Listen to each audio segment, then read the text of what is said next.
I get the little on-air thing. Oh, there we go. All right, great. Hey, what's up, y'all? I'm Michael, Destro Designs. We are live from Viper Den Studios. Joining us this week, I have my brother, Curator Dan Collects, is in the house once again. His second visit into the Viper Den. Also making his second visit into the Viper Den, and live from down in Augusta, Georgia, is Chris from Sister 3D Arsenal. What's up, fellas? Dan, how are you? Hey, how you doing, Michael? Good.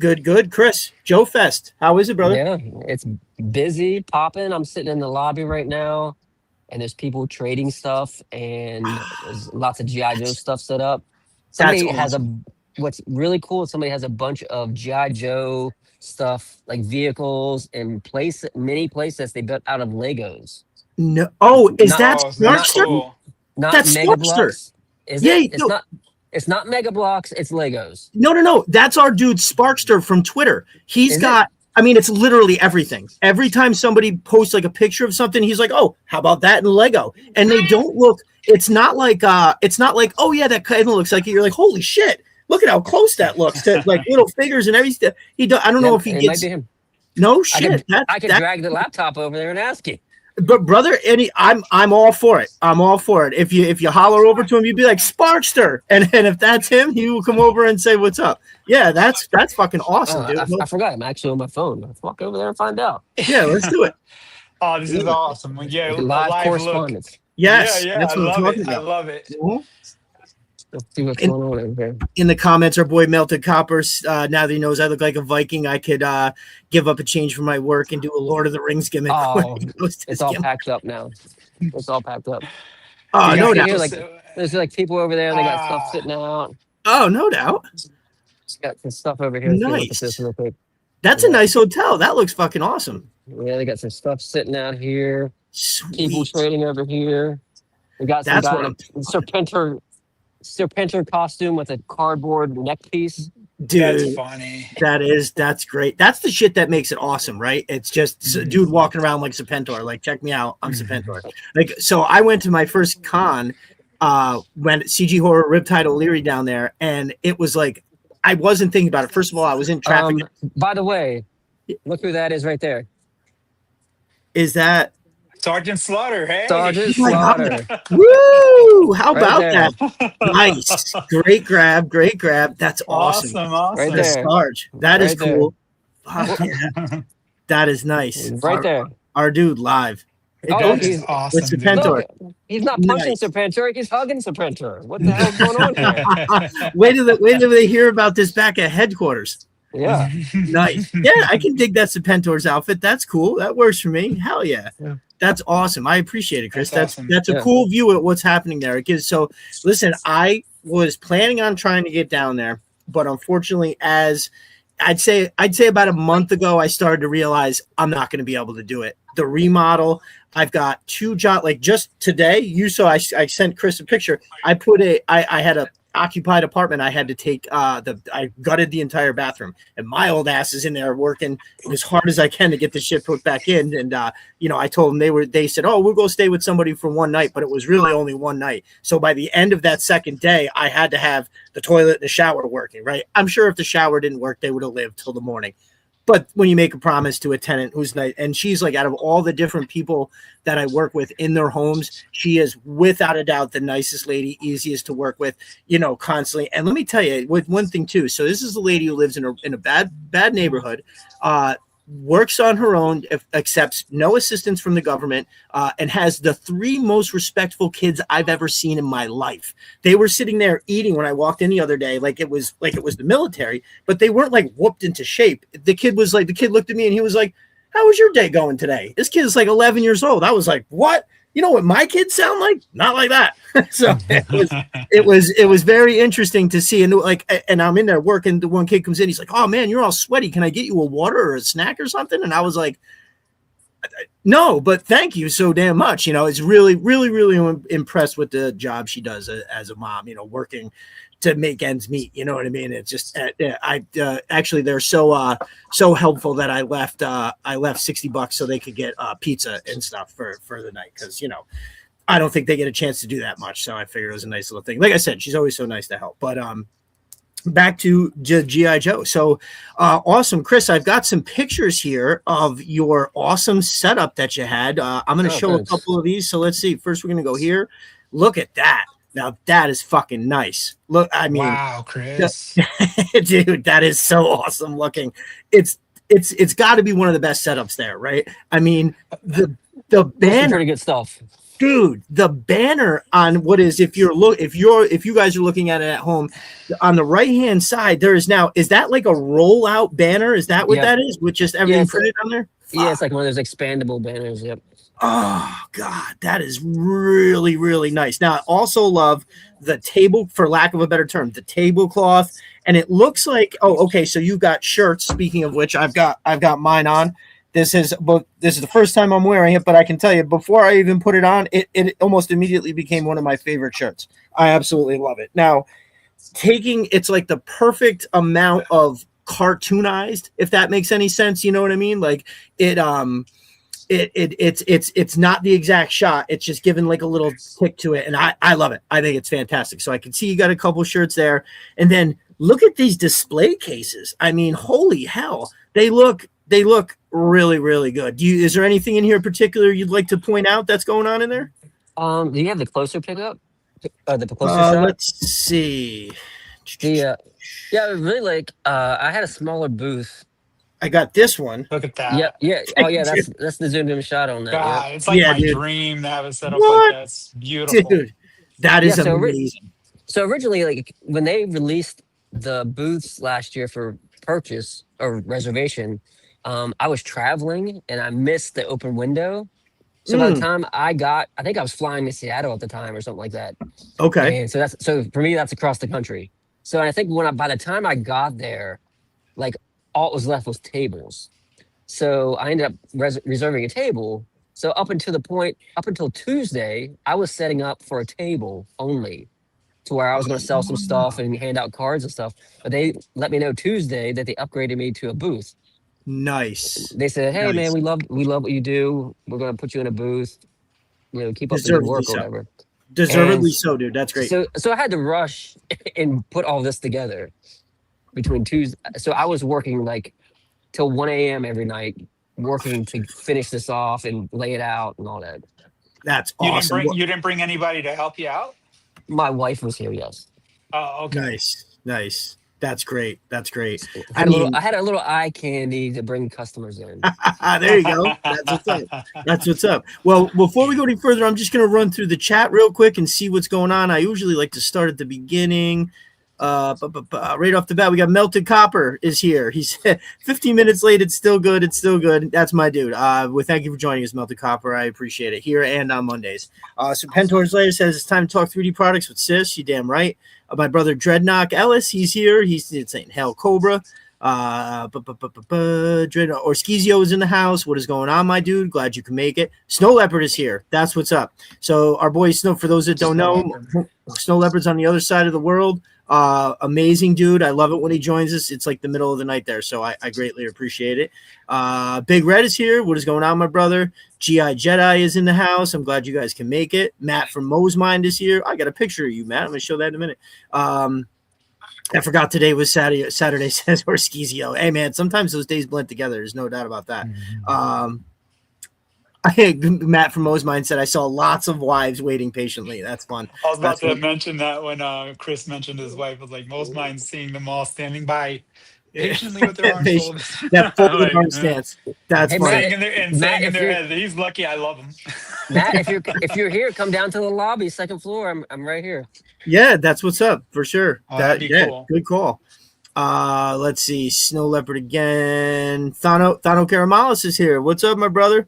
Glad you can make it, my dude. Thano will be back on again. We're gonna be doing a walkthrough of his absolutely redonkulous collection and all his amazing customs. Eric Word 69 is here. What's going on, my brother? Ooh, my Peter Brady voice. Did you hear that? Yeah, I've tempered my voice now. I can do 12, 15 hours of podcasting and I don't sound like I'm losing my voice all the time. I've beat it into submission, to say the least. All right, so we are caught up in the chat. So anyway, I want to get back to this ridiculous setup. So if you don't know and you're wondering, all of the wall systems here, the doors, all of it, this is all available on sis3darsenal.com. everything. I'm right, Chris. Everything, literally everything that's in here. The tables, the chairs, the lockers, all of it. sis3darsenal.com. Make sure you use Destro Designs to get your 10% off without a doubt. Matt says I had to take a nap. Listen, it's funny you say that. I was thinking about that today, and I was like, man, I go so damn hard that I would be there, and I would be so excited and so talkative that after like 5 hours of being at the festival, I would be short circuiting. Like it would just be so much. I would almost certainly have to go back, chill out for a little while, and then meet up with everybody, like without question. I mean, before I do the show, I usually give myself a good 25-minute power nap. Like every Saturday, if I'm working outside of the house and I'm driving back, and it's like I usually try to leave wherever I am by 3:30, 4 o'clock at the latest, so I can come home, and that's still pushing it time-wise, because I spend time with the kids, the wife, and then I try to get my 25 minutes. But down there it would be like woo.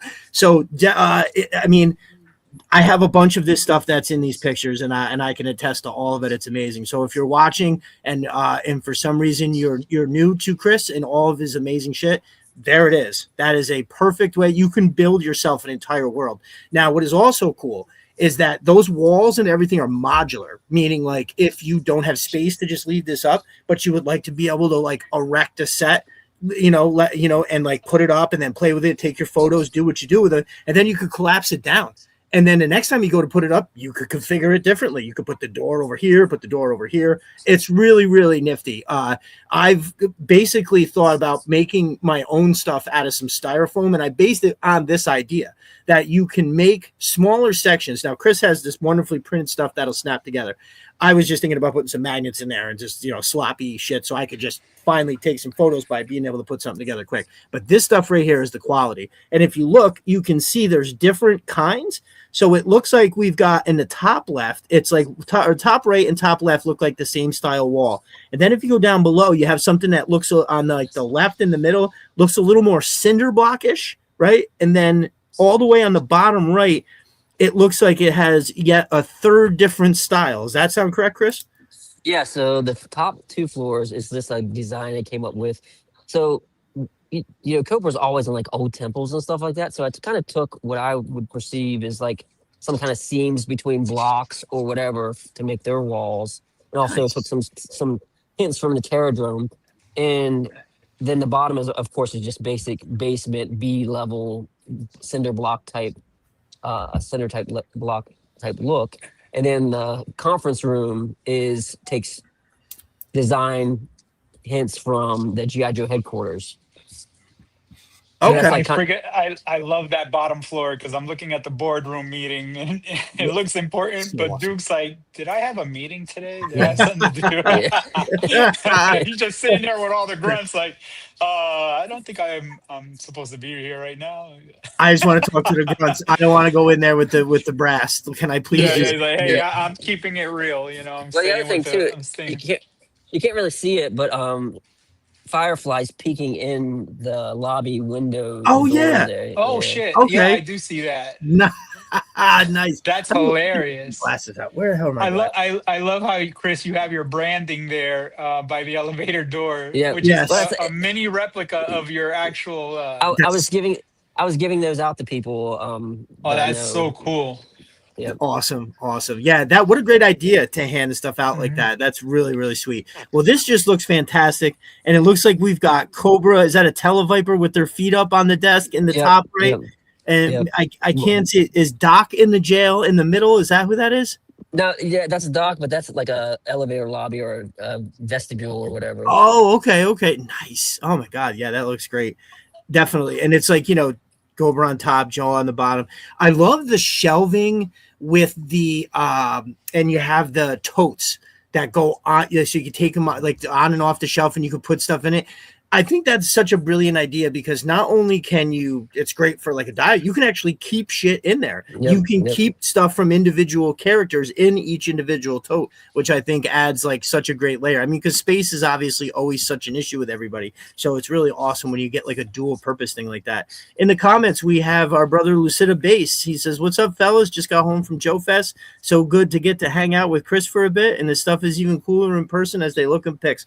I agree. I can also attest attest to that. The first two things I got from Chris were the scrap iron and the Firefly mission crate, and I was like excited when I saw them on the in the pictures, and then when they come and they open it up, you can feel the quality when it's in your hands. There's no doubt about that. So if you're watching and you want to see more, that's sis3darsenal.com. Make sure you're using Destro Designs 10 to get yourself 10% off without a doubt. Stowe Leopard says top notch work from Chris. Yes, it is.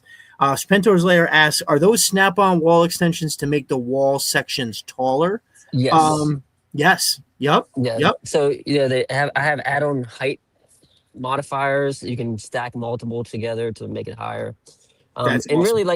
really that's birthed out of taking pictures. Like when you're taking a wide shot and you want to get a lot of stuff, often it was very hard with the regular wall height not to get the background or my dining room or my living room in the background, So I increased the height of the walls to allow me to get a wider shot.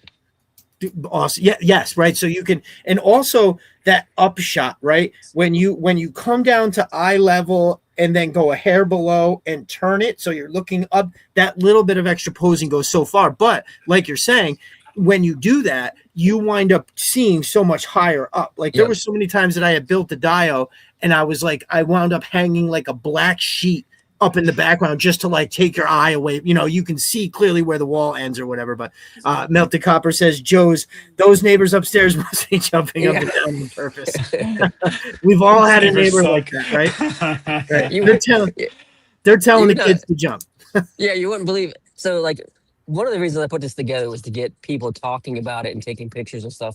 But one of the things I guess I shouldn't be surprised, but kids really took to it. It was so funny. Like the younger kids were like, it's like, why are the bad guys and the good guys in the same house? That's awesome. That's awesome. I heard that multiple times.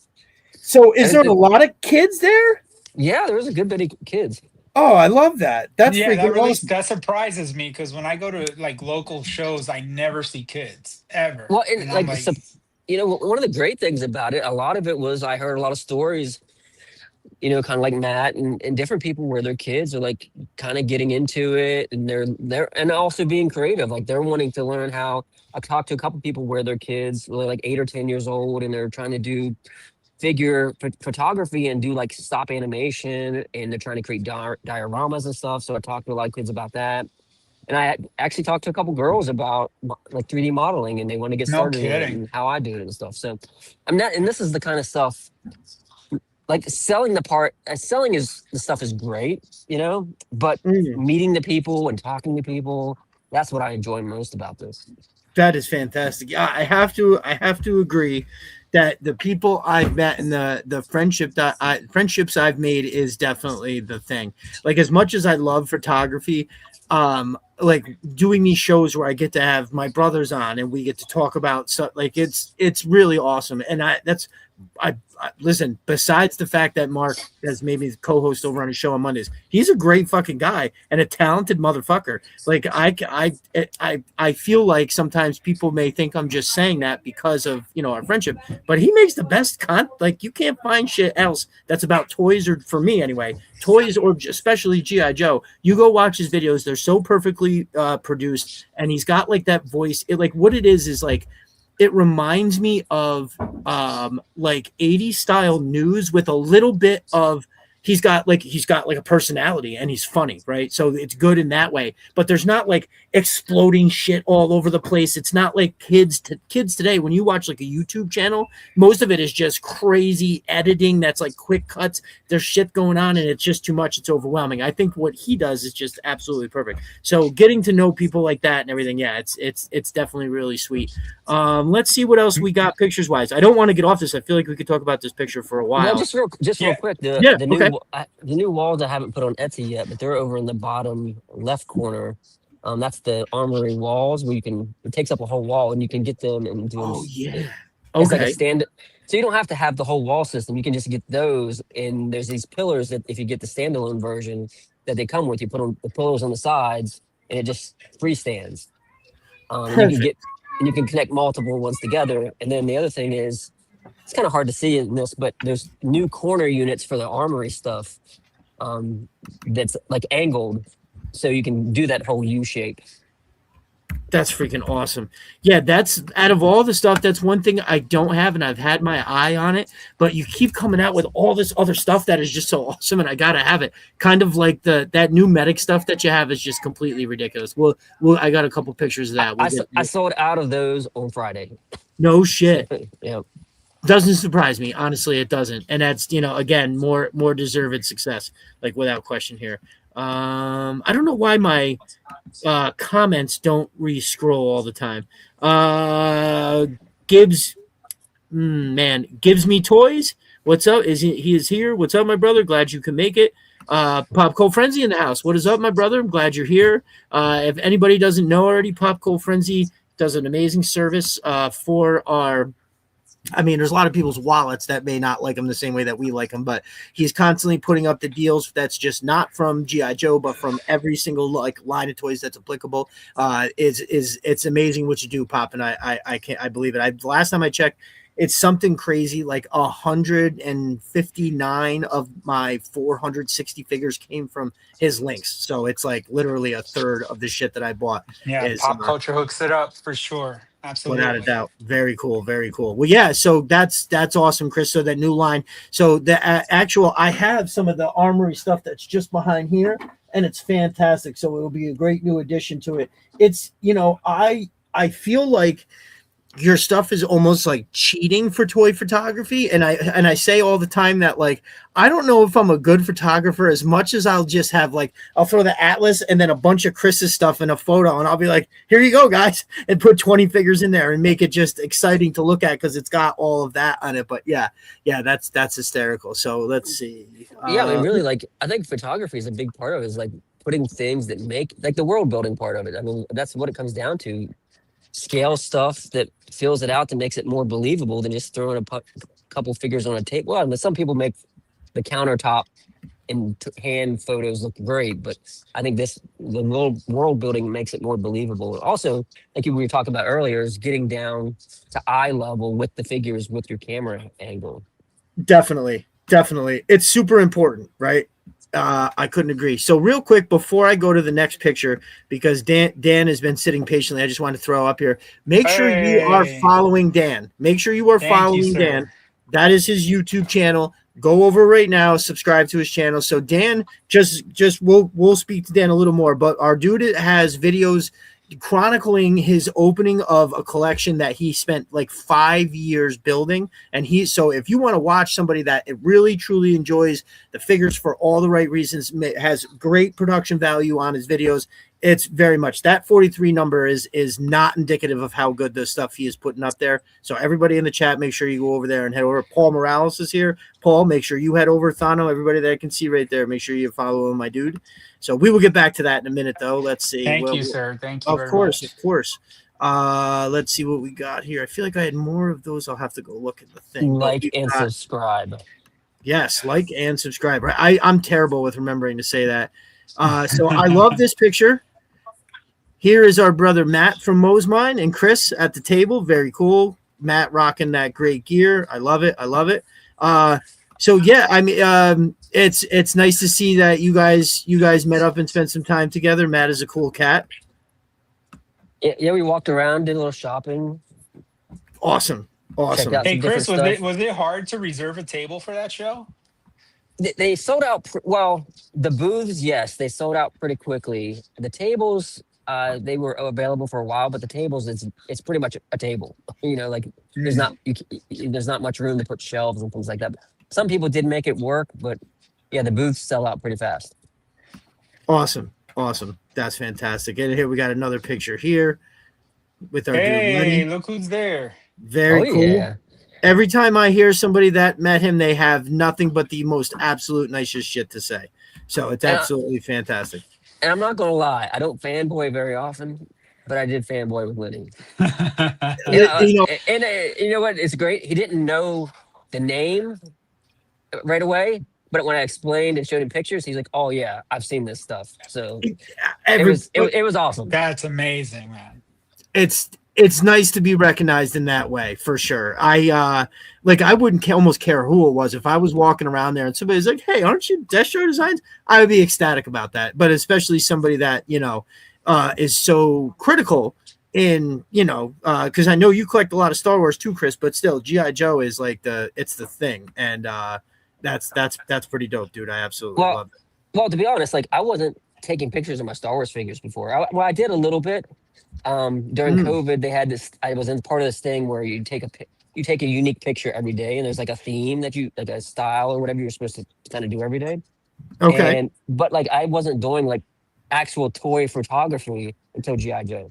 I don't know why. Yeah, but that's kind of that's one of the things I told him. It's like you guys kind of really inspired me to do like the 3D printing, modeling, and photography stuff. So that's awesome. I love it. I love it. Yeah, no, it's like Nevermore, especially the locker setup. So that you sent that when I made the Cobra Claw launching facility, and it just took it took it from what looked like an empty warehouse to something that's actually functional as something for Cobra, right? Like it's phenomenal stuff. I can't.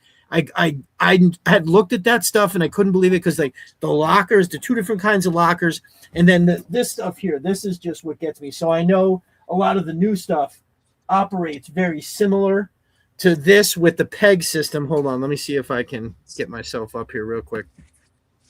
So you buy these individually, right? I mean, just look at how ridiculously awesome that looks. Really good. I got to get one of your I got one of your laptops. I'll have to get that up on there. This is an ammo crate, also from Chris. Oops. Pegs, they fit perfectly. Like how perfect is that, right? And there's a bunch of different sizes with different shelves. This is the one. Now a bunch of stuff. This looks a little sloppy because I tried to put a bunch of different stuff, but here's like a different one that's got these baskets come out. I'm never going to get my big goofy finger in there right now while I have it on screen, but this is ridiculous.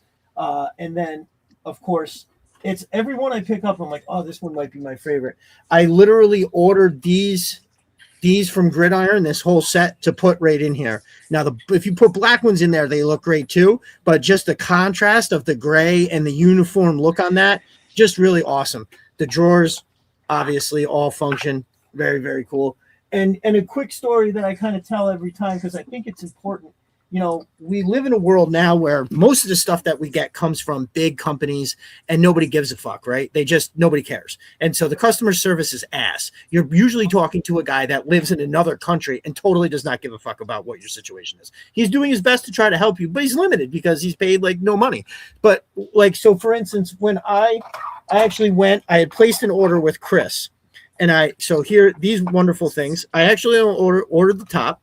And so when my order came, I was like, shit, that's right. I forgot to order the bottom too, because I wanted the bottom. And then, so I placed another order and I got the bottom and maybe just a couple ammo crates or something like that. And he reached out with an email and he was like, oh, hey, when you bought the top, you had gray drawers in there. You just ordered the bottom and the drawers were black. Did you want the black? Was that on purpose or was that a mistake? It was a mistake. I would have got these. They would have been black and I would have been like, oh shit, it doesn't match now. I would have lived, but at the same time, that's amazing customer service. And I think that should be spoken about whenever you're considering, you know, where you're spending your money. I mean, to me, anyway, it's like a huge deal. So I had my dude, his uncle owned a hardware store. And I remember going in there one time and like the dude didn't have what this is years ago, didn't have what I needed. But like, I just remember him going out of his way to like help me find it at another store. And I was like, he's spending all this time for me to spend my money somewhere else. This is crazy. So little things like that, you always remember and you circle back. So I just wanted to throw that out there too. Something else. Oh, nice. You got is that from Matt, the Shield? Oh, damn it. I wasn't going to show it. Yeah. Hold on. I'll circle back to it. You spoiled it, bud. You spoiled it. Hold on. My bad. I saw it out of the corner. I was like, wait, what is that? Hold on. I was looking at the details. I was trying to figure out how he did something and you weren't supposed to see that. All right. Hold on one sec. I'll go ahead and show it. Okay. I'm supposed to rub this in your face that I got one before you. That's not. That's fun. But the one thing I like, I just noticed this. Like, I don't know if you can see it, but there's like this halo around the edge of these, which makes it look even more like a light. I'm assuming they're supposed to be lights. Yeah, those yeah. There's like a halo around, like a slight brown halo around the edges of each of these rectangles, and it makes it look more like an old school like headlight. That's insane. That looks awesome. Really awesome. You know what? If there's anybody I'd rather see get the 001 of something from me, it's definitely you, because I know you'll appreciate all those details like that for sure. Yeah, and I definitely missed the when you guys were talking about it the week before last, that there's something.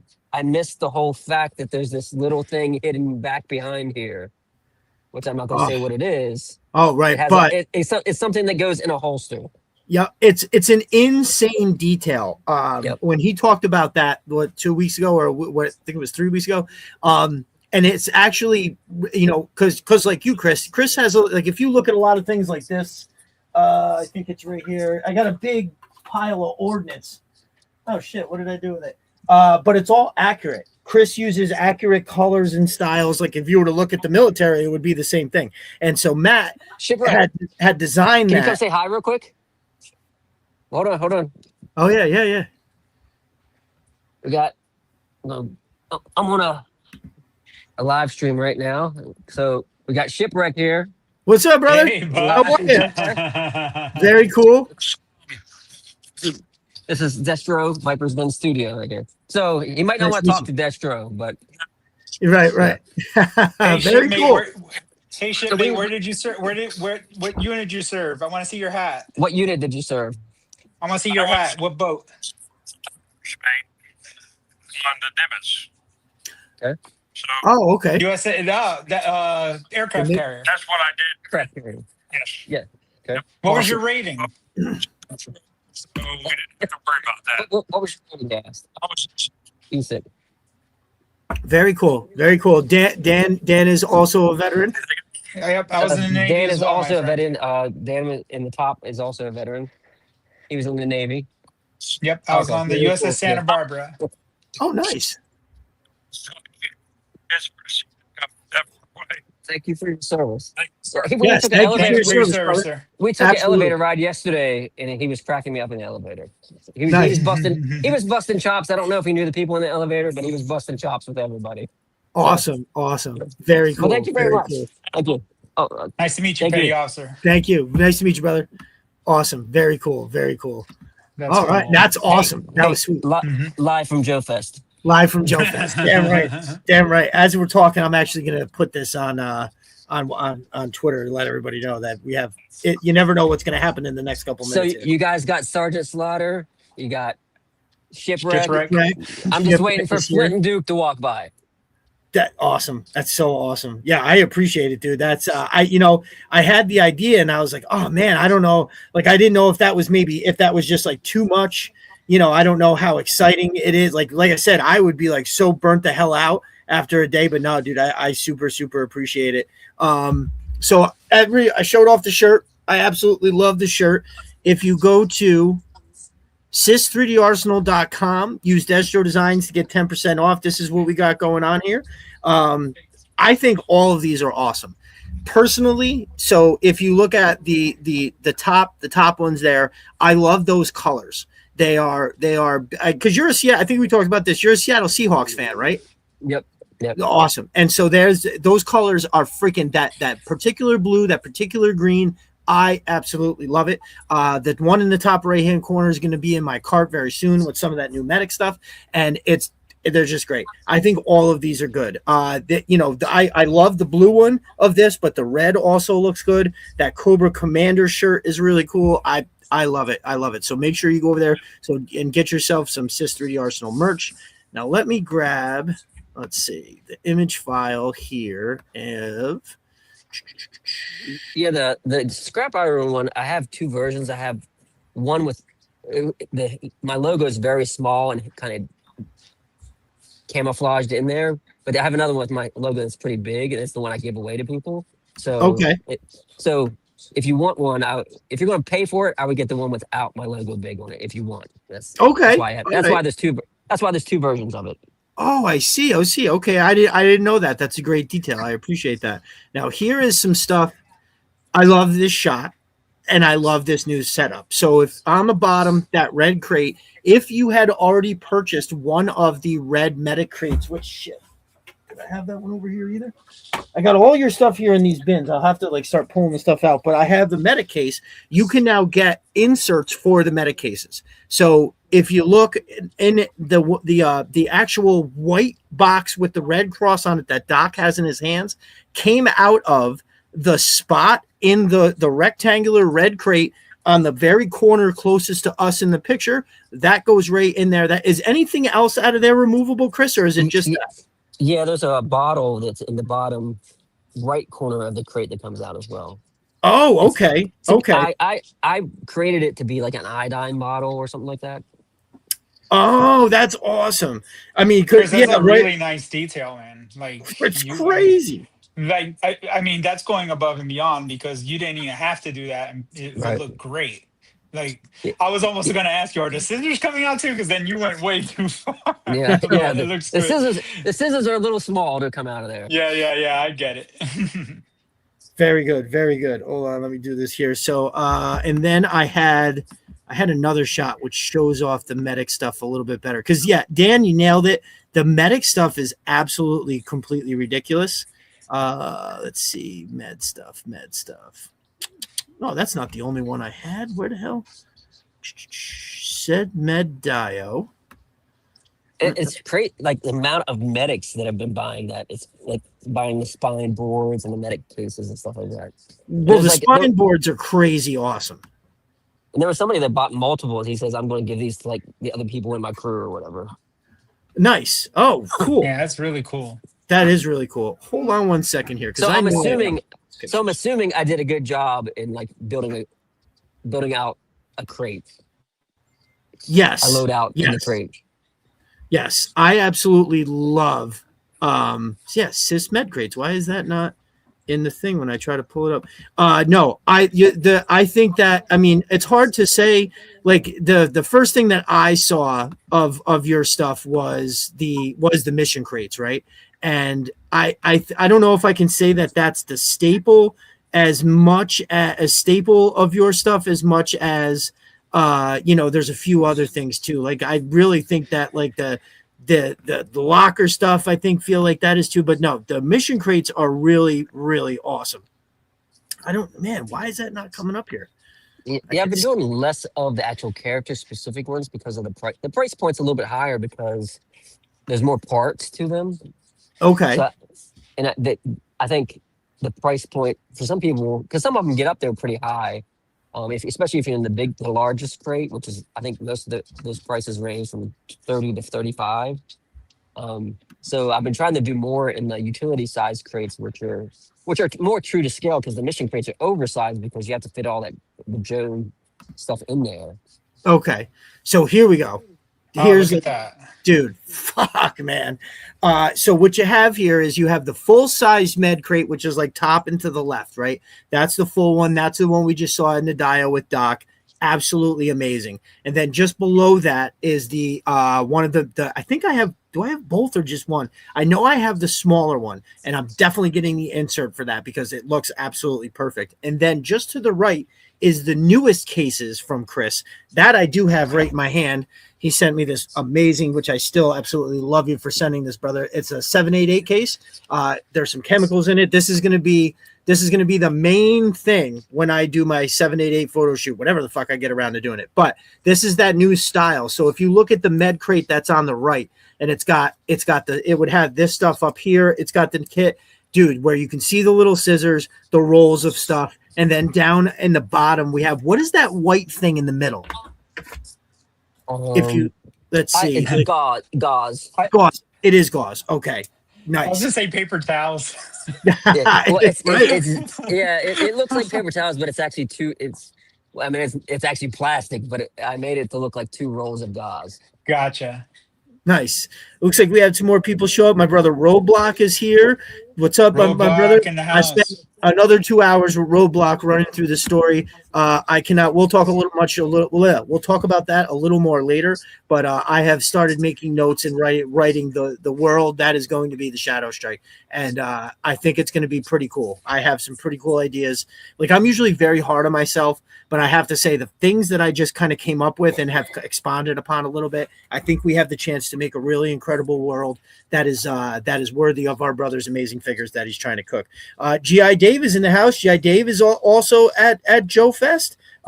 G.I. Dave this weekend. That's hey, right. You guys need to get together. You guys need to get together, man. It sounds like the whole crew's there. Yes. I mean, dude, listen, next year it is on. Next year we are all going. CG Horror he wants to. Now, Chris, is there in that hotel that you're at, is there other convention rooms? Because he was talking about renting a convention room for us to hang out in afterwards. And I was like, I bet you that's probably a little pricey. Well, yeah, there's lots of rooms. They do have it rented out. Like Skeletron had a room rented out that they were doing stuff in. They had a room with podcasts in it. So different stuff like that. Maybe that's the room you need to be in. They do have a Radio Road where people can hold podcasts and stuff and live streams. Nice. Here's a little Matt from Mo's Mind says, we all suffer together as Gridiron scoops us. Kind of a running joke that we've had. Now, I can attest to this. I've seen stuff from both these guys before it's hit the shelf, and then all of a sudden Gridiron has it ready to go. And it's like, what was the latest one? The barriers from you, Chris? Oh, God. And you know what? Didn't I send a picture of those? See, I'm so confused as to why I was having all this trouble, because I definitely, hold on, let me find that, because I do want to show pictures of that. Did I download those? Let me find something else here. Man, and I felt like I was actually relatively prepared. Okay, here we go. I didn't. That's why I didn't send these. Let me send another round of pictures here, Chris, so we can show off some more shit. So yeah, the spine board. So what did you sell out of this week? Was it the crates, the spine board, all of it? The two medic crates on the left side of the picture I sold out Friday, which is the opening night, which was only a couple hours. Okay. Which I should have, I guess, apparently, which I didn't bring like a small amount of them. So like, I guess I should have brought a lot of them. But I did sell quite a few. I think I brought like 30 spine boards. I might have 10 left. Wow. Okay. Nice. Dude, that's good for you, Chris. That's awesome, man. They're $10 a piece, so it's not like they're $1, you know. So right. I brought a ton of them. I brought a ton of those medic cases too. The one that's like a briefcase or whatever. I still have. I brought a ton of those, and I still have maybe 5 of those left. I even brought some in Doc, which I sell on my website, but not Etsy site. Like the Doc Brown color, not that's Doc Brown from Back to the Future. Right. Let's see. Oh, here's this. Oh, I didn't get the Gmail. Hold on, I got another picture. Give me 1 second. So Chris, I like your clever use of branding on the things you sell. It's really smart. Thanks. It is, and it looks good, right? Because the S symbol in the circle, personally, I think is fantastic. You know what I mean? Like I can't like, so in one of the shipments that my brother had sent, I got a couple of the quintessential mission crates that all came with the logo on it, and I freaking love those. I put them up so it's like, so I can play like a thing where I can say like, oh, you know, Destro is working with a new guy now, you know, like you know, he's working with a new guy now. This guy Chris from Sys 3D Arsenal, you know what I mean? Something like that. I very much enjoy having those in those shots. I think it's great. I'm just trying to get here. Screen. I gotta rename these because my old man eyes can't see the letters. And so hold on a second here. Hold on. And then this goes down here. I'm getting better though. This is it's time consuming shit, but I am definitely getting better. So let me find this. We got to increase your fonts, old man. Well, so what's I know, right? Well, so what the thing is too, that again, maybe another complaint that I could talk about for these guys is that it only allows me to load so many at a time, and I don't know why. Like I can only load up 10 pictures at a time, and that includes ours. And then so now I just go and I just renamed. Oh, there it is. Okay, so this one, I love this one, and it's chock full of stuff. Let me get this other one up here. Move this, and we're gonna add this to the stage. Boom. So this right here shows. I don't think I've seen this picture. Yes, friggin' amazing. This, but again, it's not because I'm this amazing photographer. It's because it's chock full of shit from Chris, right? So in the background, you have the locker, and then 3 sections of the armory setup, right? You can't quite see exactly which ones they are. It is the first one on the left is the one that's it's just all the rifles. The one on the middle was the second one that I showed, where it's more rifles, but the sniper ones or whatever. And then the third one was the very first one I showed, with another locker on the other side. When you put those together, it doesn't matter what you have behind those, because nobody's eye is looking at the flat. Like what I have back there is just some bullshit square thing. Like you just put these things together. I had gotten them way back when, before I even knew Chris's stuff existed.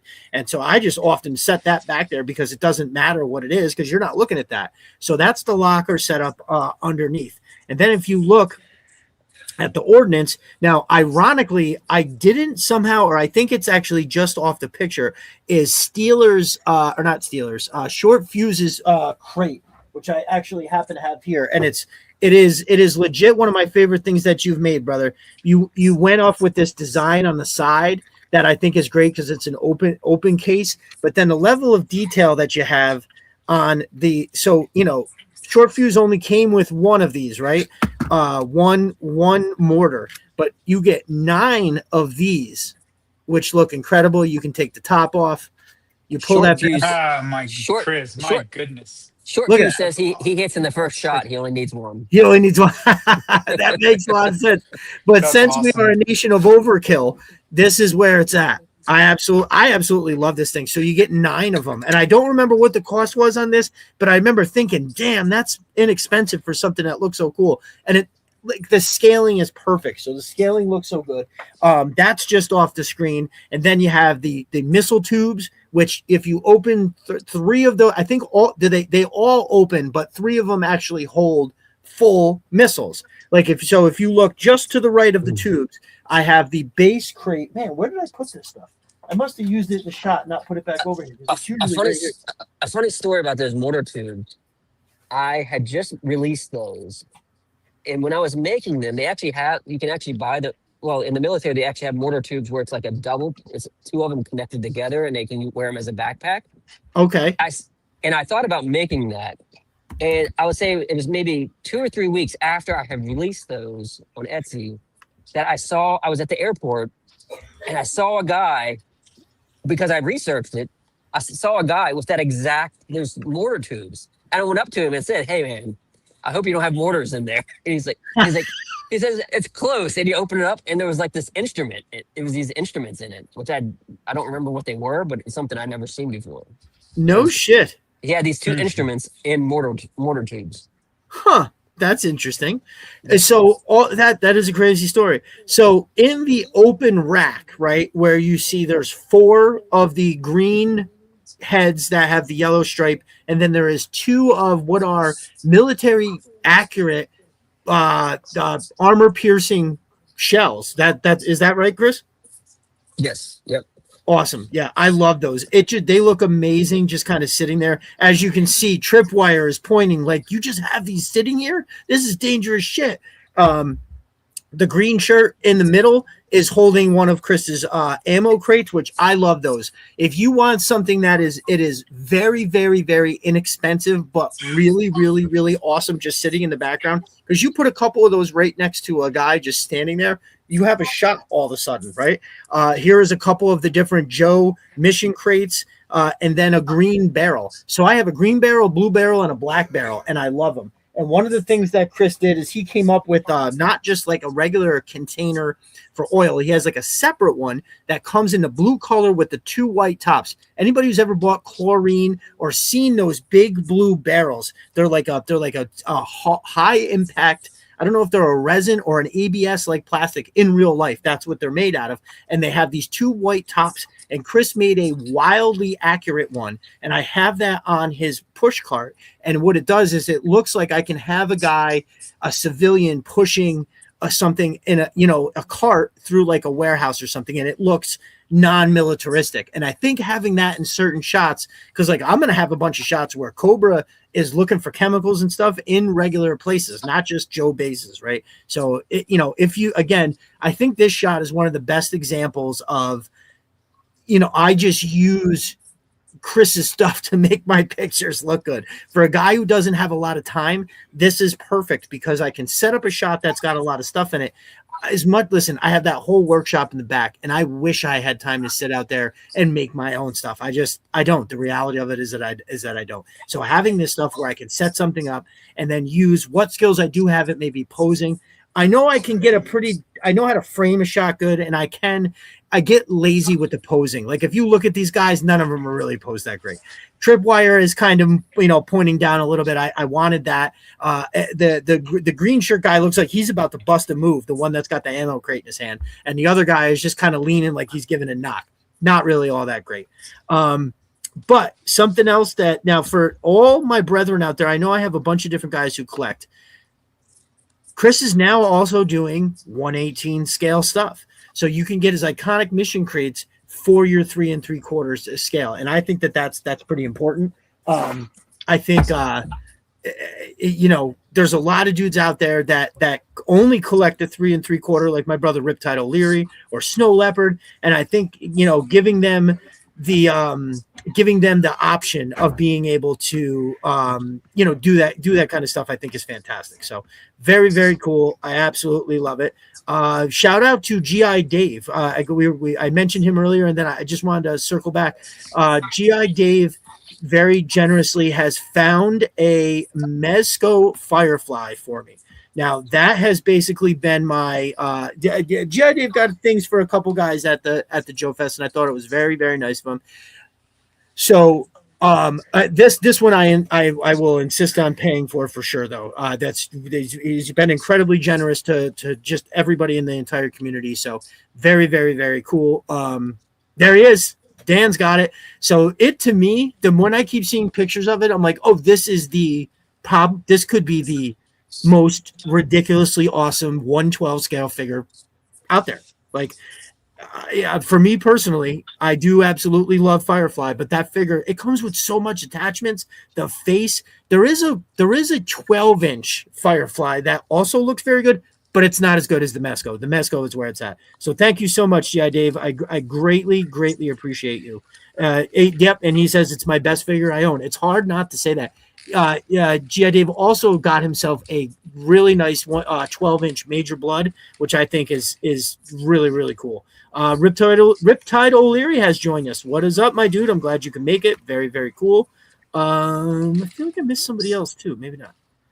All right. So yeah, my Riptide, was just mentioning you a second ago anyway, as a 1/18 scale collector, our brother Chris from Sister D Arsenal now has all of this available. So very, very good. Absolutely love it. Was there anything else that's new that I missed and maybe haven't spoke about, Chris? Is there anything you could think of off the top of your head?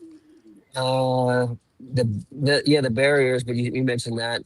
Oh yeah, wait, hold on. I was asked a lot about 1/18 scale, and I am going to be over the next, I guess, the rest of time slowly downscaling everything to the 1/18 scale.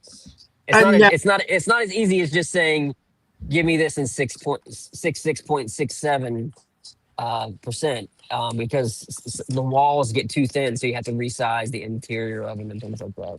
Oh, got it. Okay, so you know what? I did take pictures of the barriers, and now I know why. Now I know why it's not showing up, because when I went to rename them, I changed it. I took the JPEG part out. So when I went to go save them, it didn't save them at all. Yeah, I sold out of those, except I have one orange barrier left. No shit. Oh man, I didn't bring a lot of them, but I did sell all of them. I still think that's awesome though. If you're finding that you're selling out of that stuff. Okay, here we go. Boom, and then come over here.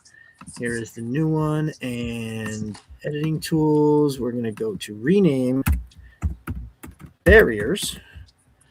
And then, if somebody was watching me do this process that I do here, they would probably watching you do that process. Yeah, probably be like, "Look at this caveman. How does he manage getting through life?" No, it's you need to hire producers, Mike. Rename JPEG. Well, right. That's what it is, bro. I'm not lying. And listen, my little brother, he's actually my cousin.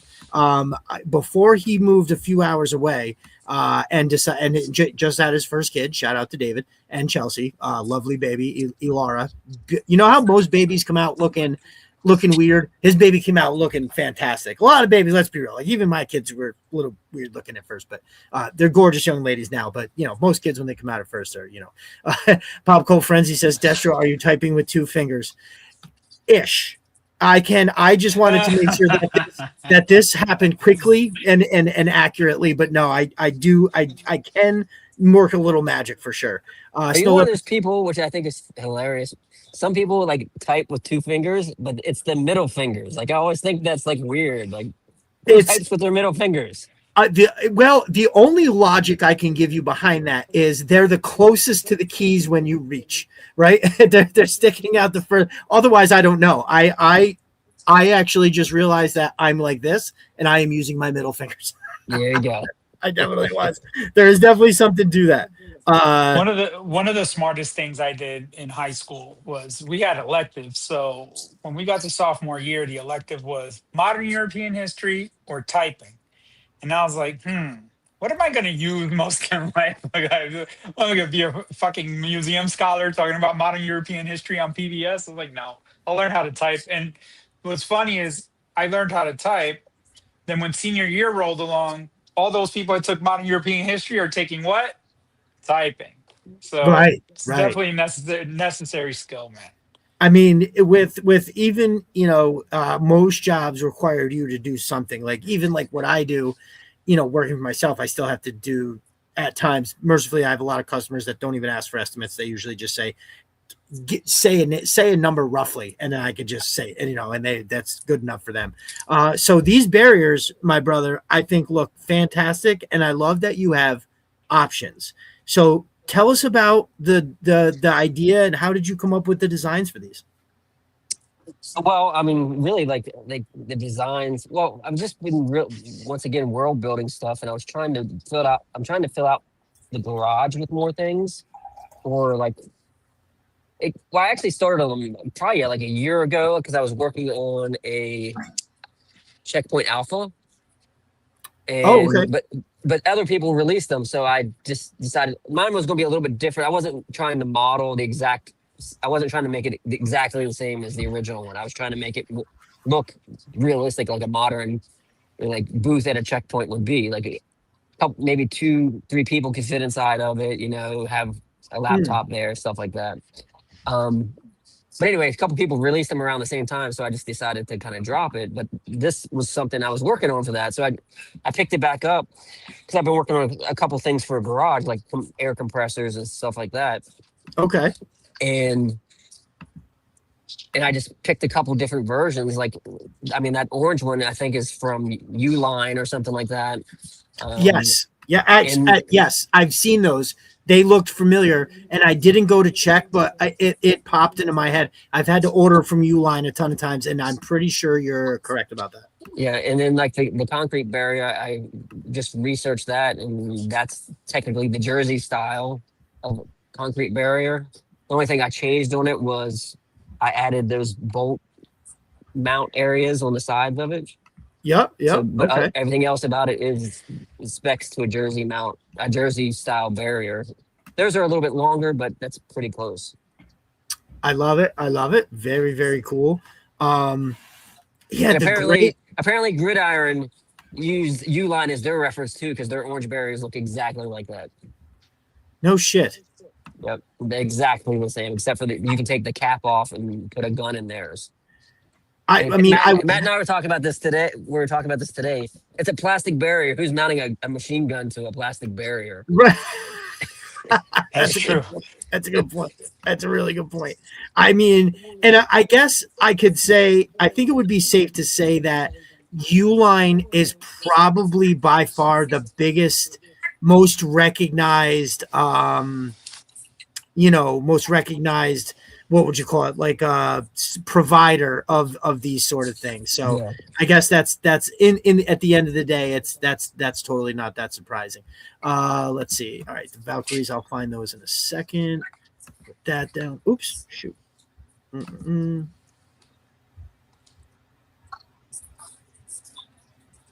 Oh, there we go. Sorry. Whoops, I hit the wrong thing. God, that scared the shit out of me. I thought I ended the stream. Why does it keep going? Okay. Here we go. Now I got it. Valkyrie. Okay. Whew. All right. But yeah, so I love these, brother. I think that they're fantastic. And I'm glad that you added this to the repertoire, because as far as like, so I made my own long ass kind of thing that so you've got it more accurate, where I like on the gray one there is a beveled edge on each side, which makes it so it would stand and not fall either way.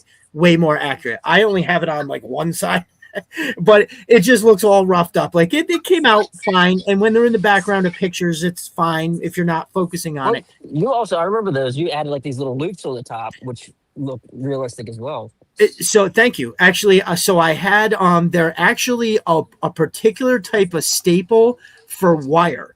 And so the size and everything just happened to be perfect. I spray painted them all yellow, and because they were kind of oily already, like I didn't clean them first, they had some kind of something on them to prevent them from rusting. So when I spray painted it yellow, the yellow didn't stick perfectly, so they just looked roughed up and weathered, like as it just from painting them, and the oil rejecting the paint in certain spots. And then I just kind of looped them in there, and it came out good. And I was like, believe it or not, the idea came when I found those staples. I went, man, they look just like a hook on top of and I cut up a piece of foam real quick, and so they're good. They're good for that. And at one time, I did think about, Pop Cold Frenzy. I was showing him, and he was like, we talked about maybe I should make a few of these to sell because they're easy enough, but again, it's time. If I could get out there, I have 3 sheets of that foam, and I could probably spend a day and make 40 sets, or something like that. And then, but then who's got time to package them and ship them? And what would I charge? I don't know. You know what I mean? So it just came to, I was like, I don't know. If I ever get the time to mass produce them, I'll probably just make a few and send stuff to like a few of the guys that I'm a little closer with or something like that, and see if they're anything good. But I like having these because that size that you made also can, like, I feel like you can kind of maneuver them a little bit, or set them how you want it to like a custom look or a custom feel.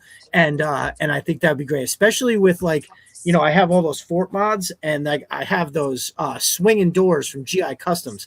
And I was like, well, if I had something like this to kind of put out way in front, so like a trench viper could stand, or I could put, one of the 50s that come with the trench viper right behind her. I'm like, oh, this would be perfect. So I could see a few of those in my time as well. So very, very cool. So I love it, dude. In the past, like 2 months, it seemed like you consistently dropped like just stuff, like it seemed like every other week it was 3 or 4 like new things. Really, really crazy. Where do you get, and I may have asked you this before, but like where do you get most of your inspiration from? Well, it's usually like a picture I want to take, just like the medic crates. Like I wanted to do that like response, like the medical response thing where, Doc, because it happened to do just because we have Doc and shit, what's his name? Lifeline. Oh, I keep wanting to call him Alpine for some reason. But Lifeline. And so since we had both his figures, I started to, like, they inspired me to make some stuff to do some scenes with both of them in it. Okay. And that's like, well, if they're responding, like they need some equipment. So that's kind of how I did that. But like, I have a lot of customers that like build out garages, and they're not necessarily G.I. Joe fans. They just want stuff for RC cars, like scale RC cars, or they just build out scale garages. Like I get a lot of requests for roll up doors and stuff like that, which I'm working on. Ooh. And Ooh. so I'm building out more stuff for garage warehouse life, pretty much. let me ask you, because I had bought a bag full of cinder blocks, individual cinder blocks. I make Is that cinder even blocks too. you do? Okay, Yeah. because they're nice for certain instances. Like right now, what I did is I'll spoil the fun a little bit. I have a wall that has an area cut out, and then those cinder blocks I can lay right in front. I can have my mole rats with their hammer drill, like taking them apart. So that's going to look pretty cool. But I'm interested to see where you come out on those. That's pretty dope. So they're the same scale as that cinder block wall. So I actually, I sell the pallets as well, and so I'm going to be selling cinder blocks. Well, I might not sell them. I just might upload the STLs. Okay. But we'll see how it goes. Maybe I will list them to see if they sell. But I was going to list them in a couple different ways. One, you can buy single, like groups, a bunch.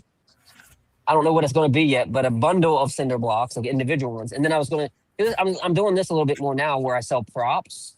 So for instance, like those ammo crates you were showing, it's kind of a pain in the ass because I probably have like 40 ammo crates that I use frequently. They're a pain in the ass because it's 40 tiny things, and you try to stack them up or move them around.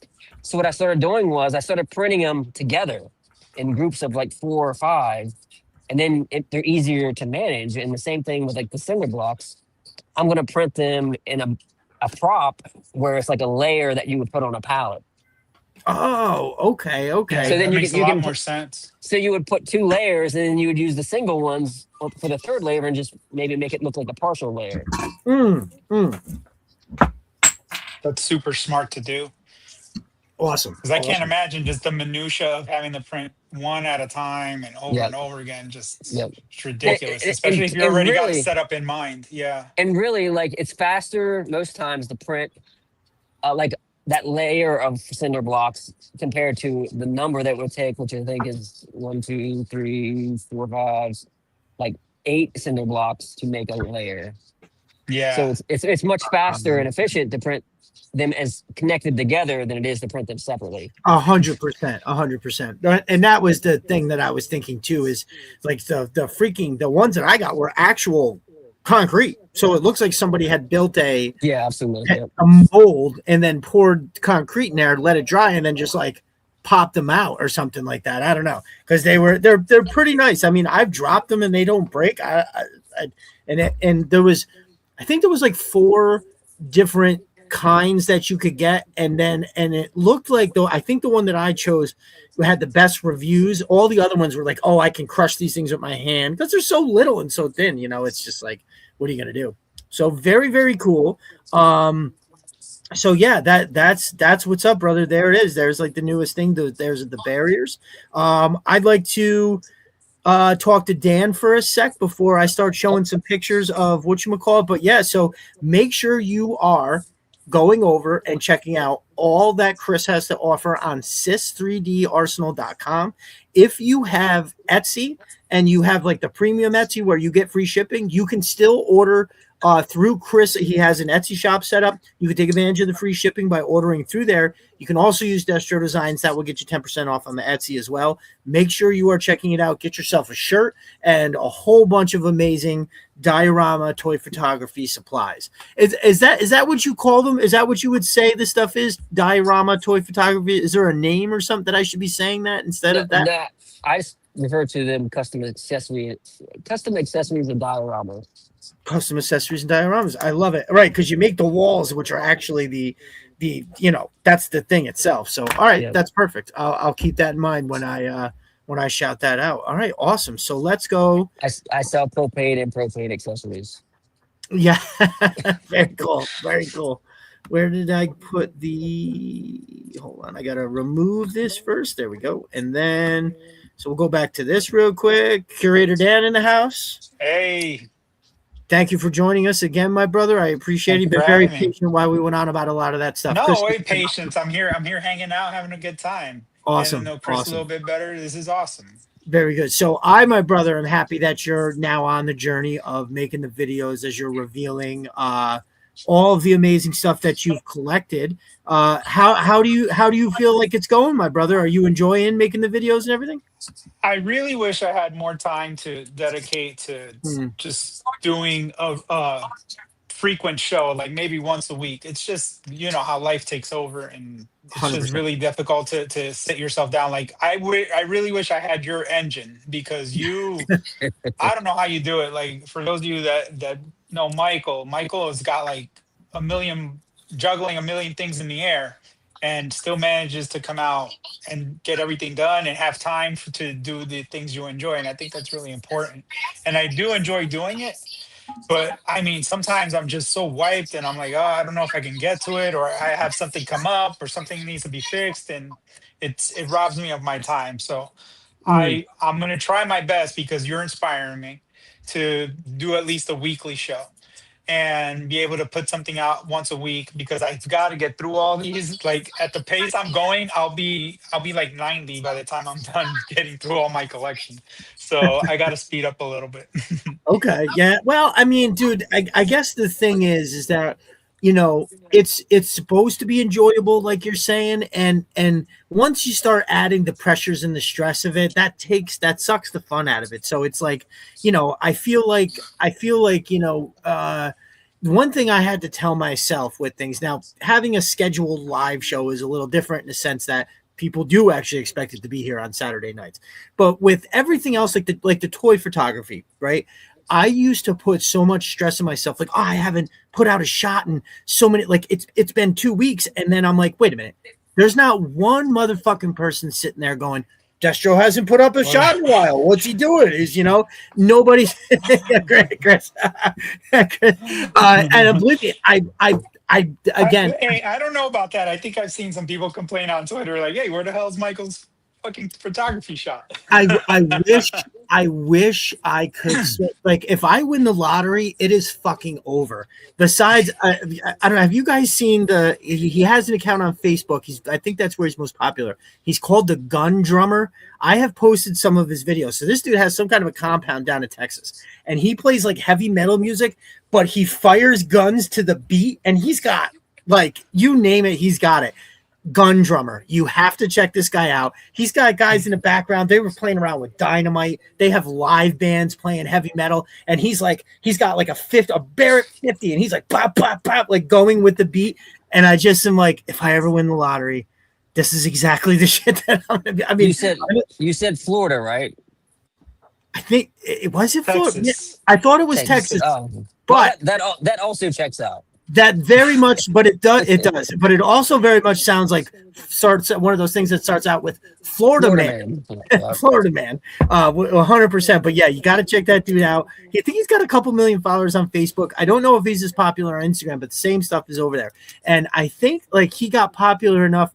He did a song. He did one of them. It was a rap song by Twista, and Twista reached out and was like, "Yo, I want to do this." And so they did a video where they were all, you know, they have this huge table in front of them. They'll have like 40 different things, and he just picks them up like this. It's insane. It's insane. He's got one where he's firing from inside his house out the back door, and I'm just like, this is so my kind of guy. And it's good heavy metal too, you know. So anyway, but no, if I win the lottery, when I'm not doing that, I would be very much inclined to be building a warehouse just for this shit, so I could build dioramas and big massive ones. Like, I've had some really big ideas that I would love to build, but it's like, oh, I'm not gonna have time for that until this remodel is over, right? The Python Patrol entrance to Cobra Island, that's the biggest idea that I've had. That's like 6 feet high, probably 5 feet wide, and will ultimately be like 5 feet deep, I think, with the slope of it. It's going to have waterfall, water underneath, a base under the waterfall. Anyway, it's a whole thing. And I can't wait till I have some time to finally do that. But anyways, the point being is that, you know, it's once you start putting the pressure on yourself, then that's when it stops coming out to be fun. So as much as we all do want to see the next video, brother, you being happy with your time frame is I'm sure what anybody would say that would be it. Appreciate that. The Serpentor's Lair says the $1 million question is if Mike wins the lottery, is he spending it on Joe's or forming his own over 40 semi-pro baseball league? Dude, I don't know how good I would do it at baseball, but I am fucking crushing it at softball. I can tell you that. I had the game of my life, and the only thing I got robbed on the MVP because the other team won. They had to give it to somebody on that team, and my wife was on the other team as well. So believe me, I haven't heard. It would hurt if they gave her the MVP. Every time I bring up, I hit 2 home runs, I pitched these 3 innings, I made this amazing game-saving catch, and she's like, "You still lost." which of course, anybody that has a wife knows that if you have a wife and kids, it doesn't matter how. And I've heard like famous people talk about this. They're like, "Oh, the kids don't give a fuck. Kids can care. Oh, you're famous. Oh, look at me, I'm just famous." Like they don't give a shit about none of that. They'll always make sure that you remember who you are and where you came from. But again, I did hit 2 bombs. They were pretty far, and I did take home the best home run award. So I do have that hardware, but I wanted them both. I have to say. Next year. I know.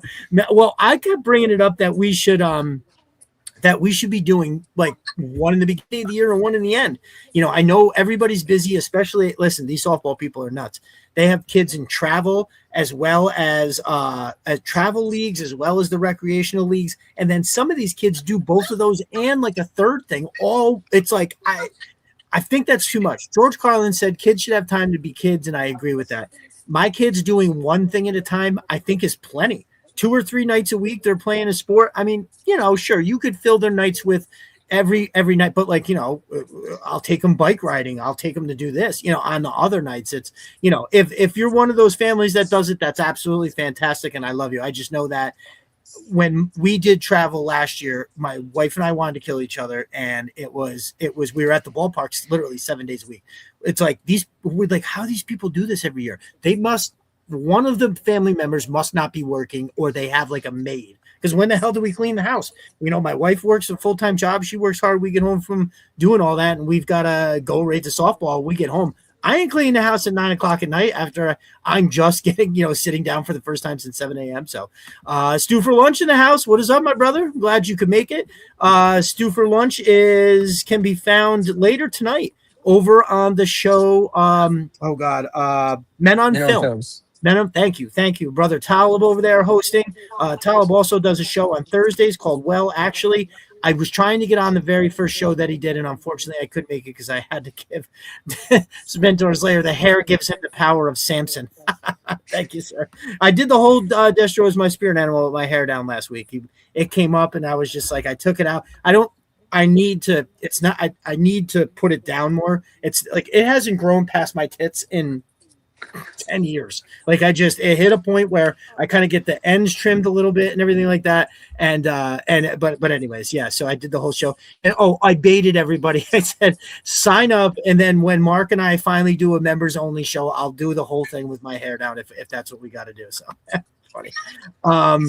Melted Copper says, does the house get dirty if they were both home? Yes. No, the filthy ghost. I know it's the ghost that we had a couple weeks ago. I don't know if you saw that, Chris, but we had, I think it was Matt and CG Horror were on, and all of a sudden this big light formed right here, and it just slowly went up into the corner, disappeared. And then as I waved my hand back and forth, it looked like it was in water. It was the craziest thing. I'm sure it was moisture or something in the camera, like who the fuck knows, but I have to say it was a crazy thing. Stu for Lunch says, went to a new to me toy shop today and got a big mail drop. Oh man, my kitchen counter is overflowing with plastic people. I love that. Good for you, brother. Good for you. My purchasing has taken a major backseat most of this year. So last year, it's for no other reason other than the remodel. It's just I have to get it done. So I haven't been spending as much as I did last year, but those days are coming, boys. Don't you worry. Yeah, I had a pretty ridiculous streak of mail calls for like 15 weeks in a row. I was, it just seemed like I would put up a post and I was like, all right, I think, but a lot of stuff I was getting deals off eBay, big lots of stuff. I wind up guys that had shit in a box and they're like offloading most of their collection. And I got a lot of good deals for sure. Let's see here. So, how many videos do you have now, Dan? I think I have about 15 videos. Hmm. Like this entire week when I've had time, I've checked out Disma's channel and I enjoy his content very much. He has a Transformers retrospective, which is if anybody hasn't watched it, you need to watch this. This is, I mean, my man just goes in on it, and he's just brilliant with his research and everything that he found out and presented in the video. And just going through his stuff, like I'm like, man, I really would like my channel to reflect kind of that whole vibe of, you know, relating and knowing this stuff and just being able to, I would just say, being able to talk about the things that were special to you as a kid, they're still special to you now. So, and he portrays that very well. So I aspire Agreed. to come across like that as well. All of those mythology things that he does are ridiculous. So the first thing that I saw of his was the G.I. Joe mythology, and I was like, what the fuck is this? This is crazy. And then after that, I've always just been a big fan. And one day I found him on Twitter. I didn't know, I didn't have any other, I only had Twitter, and his is Mark Fogarty. So when I searched Destro was my spirit animal, it didn't come up. And then one day he followed me, and I was like, producer of Destro's, I was like, is this the guy? And I didn't know. I was like, is he the guy that's on camera, or is he just like actual behind the scenes producer? And I Googled it, and the picture came up, and it was him. And I was like, oh shit, it's the guy. After Well, that, I mean, he did that 1 years ago, and it's so good. It's comparable to high production guys like Toy Galaxy and Dan Larson, 100%. who does similar things. But I mean, nowhere near the budget that I mean, what Mark's doing, he's just doing it from the rip, and it's just as good, if not better. Absolutely, absolutely. I gotta mention. Oh, call sign smash in the house. What's up, my brother? He says, nah, man, that was the Viper Den exclusive Ghost Viper. That's pretty funny. Riptide O'Leary also says he got an awesome haul today, and he did. Rip went to a local con and scored a ton of 3 3/4 figures. I was in the market for a complete beachhead. Ooh, what you got there, Chris? Oh, I just bought some 3 3/4 myself. So. Oh, sweet, sweet. Yeah, I was in the market for my 3 3/4 collection that I'm obsessed with. I needed a beachhead and a hit and run, and my man found them complete. So I'm stoked. I think as far as the figures I was obsessed with, I think there's maybe 6 or 7 more that I need, but these are the 2 most important ones. The other ones are just kind of vanilla, so I'm not that worried about it. Yeah, thanks again, Rip. I'm glad you enjoyed yourself and had a good time. Did Mrs. Tide and Little Rip come with you, or was it or did you go solo? Let's see here. So all just real quick more about the channel, Dan. Is there any one of the videos that you like the best? Is there one that sticks out that you're like, oh yeah, I really love this one? I really enjoyed the vehicle. Well, I did the His Tank, and I did the Ramen Toys Mobat, and I had 2 Ramen Toys Mobats, and I converted one into the Wolverine, and that was definitely one of my favorites to do, just because it's such a big presentation, like what you're dealing with, and the thing is, when you're looking at it on the screen, you just have no clue. Like Nice. even you've mentioned when you got your Rattler and you got your Dragonfly, when these things are in front of you and you open them, you're like, holy crap, man, this is amazing and huge. And just like you as a kid having that would have blown your mind out through your ears. Like this is like the coolest thing I've ever seen. And it's still that way. So with that being said, I decided that this week and hopefully tomorrow, I'll be doing 2 more vehicles. So I'll be doing nice the Fans Hobby Air Eagle with accessories, or what it came with. This is the enhancement. And then I'll also be doing their version of the Cobra Fang. So basically this piece right here, which wasn't expensive at all, I'm pretty sure it's sold out at this point. It's pretty awesome. It lights up. It has an automatic rotor, and this is why I kind of get pissed off with Hasbro and the stuff they've been doing to us lately with the spoiler and that chameleon, is that these guys were able to, I mean, load this thing up with options and motorized stuff that you probably wouldn't use. But I always say, you know, I'm never going to use all the accessories. I just like having them, so I have that option. So Yeah. with this being so fairly priced You want to say and hi? automated and lit and lights up, like, and for the price they did it, I don't know. I think like with Hasbro, things are getting greedy lately, and I think they could do better. Okay, that's what's up. I love it. Who you got, Chris? Somebody over there want to say hi?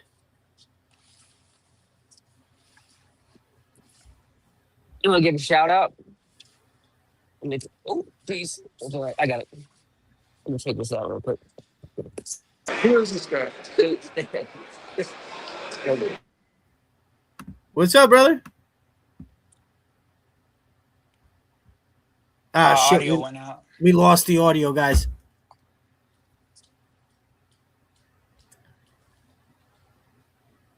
Chris, I lost the audio, brother. Can you guys hear us? Oh, there we go. Yeah, Yep. but now I can hear you. Yeah, There we go. Go ahead and give a shout out. Hey, man. How you doing? I'm Derek from Rowdy Toys. It's Hey, very what's up, cool. brother? He Hey, makes how great you doing? STLs and sells. What's your new tank? Rocket launcher. That one's going to be, it's called Overkill, but it's a version of the Equalizer. Oh, And he dude. makes I forget what it's called. He makes the Cobra throne that launches. What's the name of that? Rat and Right. Yep. the Mauler, The Mauler. Classified Flag. I saw the overkill today. It looks incredible. Looks incredible. Oh yes, he said he saw it today. So, Yeah, looks fantastic. Absolutely. What a cool thing.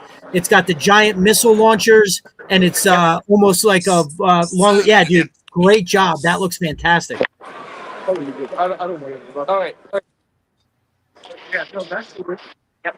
Awesome. Thanks, brother. Yep. Thank you. Nice seeing you, man. Yep. Rock Lockdown is in the house. He says, I need to contract Destro to build a scale MCC. Seems like it can be done. Listen, it can definitely be done. And the best part about that is, brother, that you live close enough that I could probably make that happen. Yeah, and I tell you, I would be up for something like that, and I could definitely deliver it. We'll put it right in the back of the truck. Pop Cool Frenzy says, I was just looking at your Attack Big Wheel. Oh, right. Yes, Rowdy does amazing stuff. Well, very cool. Oh, yeah. Thanks. I forgot he makes that too. Yeah. Yeah, very cool. Thank you. I appreciate that. I'm gonna make a list here. We saw Sergeant Slaughter. We saw Shipwreck. And We saw Derek. Serpentor. You forgot Serpentor. Oh yes, that's right. Cardboard Serpentor. Cardboard Serpentor. I mean, dude, I Low rent Serpentor. Timo Serpentor. Timo Serpentor. I mean, I feel like I'm slightly jealous of his what's the word? Because I don't know if I could do that, right? I don't know if I could dress up in something like that and show up at a location where not everybody, like even when there's Halloween parties, I don't even like getting dressed up for a Halloween party. You know what I mean? So there's huge money in cosplay. Probably more for women than for men, but if you're really good at crafting and designing, you can make really amazing things. Like I've seen people, especially New York Comic Con, I mean, come out in like Hulk busters and stuff, and it's like, how in the hell did you do? Like, how are you even walking around in that? And it's just really amazing to see. For sure. There was a guy when I was down at the, what was it called? Not the Aviation Con, Cradle Con in Long Island. I met Riptide and CG. When we were leaving outside, we were standing outside, and there was this guy that came over and asked us to loosen something on his shoulder. He had, what he said was these 3D printed pads. He looked like from a movie. This wasn't some bullshit. Like he was standing over there. We pointed over. We were like, God damn, bro, what the fuck is that thing? You look amazing. And he was like, thank you. Can you help me out? I can't reach the strap. And I was like, yeah, come on over. But I was blown away. We were touching it. We were like, Jesus, bro, how long did how did you make this? He's like, I printed all the individual things and stuff. But I'm like, yeah, but how did you get them together? You got like a weave of something underneath that connects it all in like a really fantastic way. Shout out to that guy. I should have asked him if we had like some kind of social media or something, because it was really interesting. Yeah. So I like the artistry behind it, as far as what it takes. Like when those kinds of people post their work, and what they have to go through, and the thing, especially when they're traveling with all that stuff, and they got to have people helping them and putting it together. And like you said, someone somehow he got that strap on, and maybe he did it at home, and somehow got in his car, got to there, and then oh, finally the show's over, and I need help getting out of this. Like, it's just amazing the dedication and the love people have for that thing. Well, yeah, the dedication. Like, I went to, shoot, I can't think of the name of a big con. I can't think of the name of it. It was a big convention in Orlando this year, and we ended up riding. We had a shuttle to the convention center from remote parking, and I saw this guy the day before, and I saw him the next day on the shuttle, and he had a different costume on. So I was just really curious, like, how many costumes he brings, and asked, like, I was like, how do you get the costumes here? He said, man, like, and they weren't like, they were very elaborate costumes. And he says, I have like 4 like bags that I have to check with all my costume shit in it.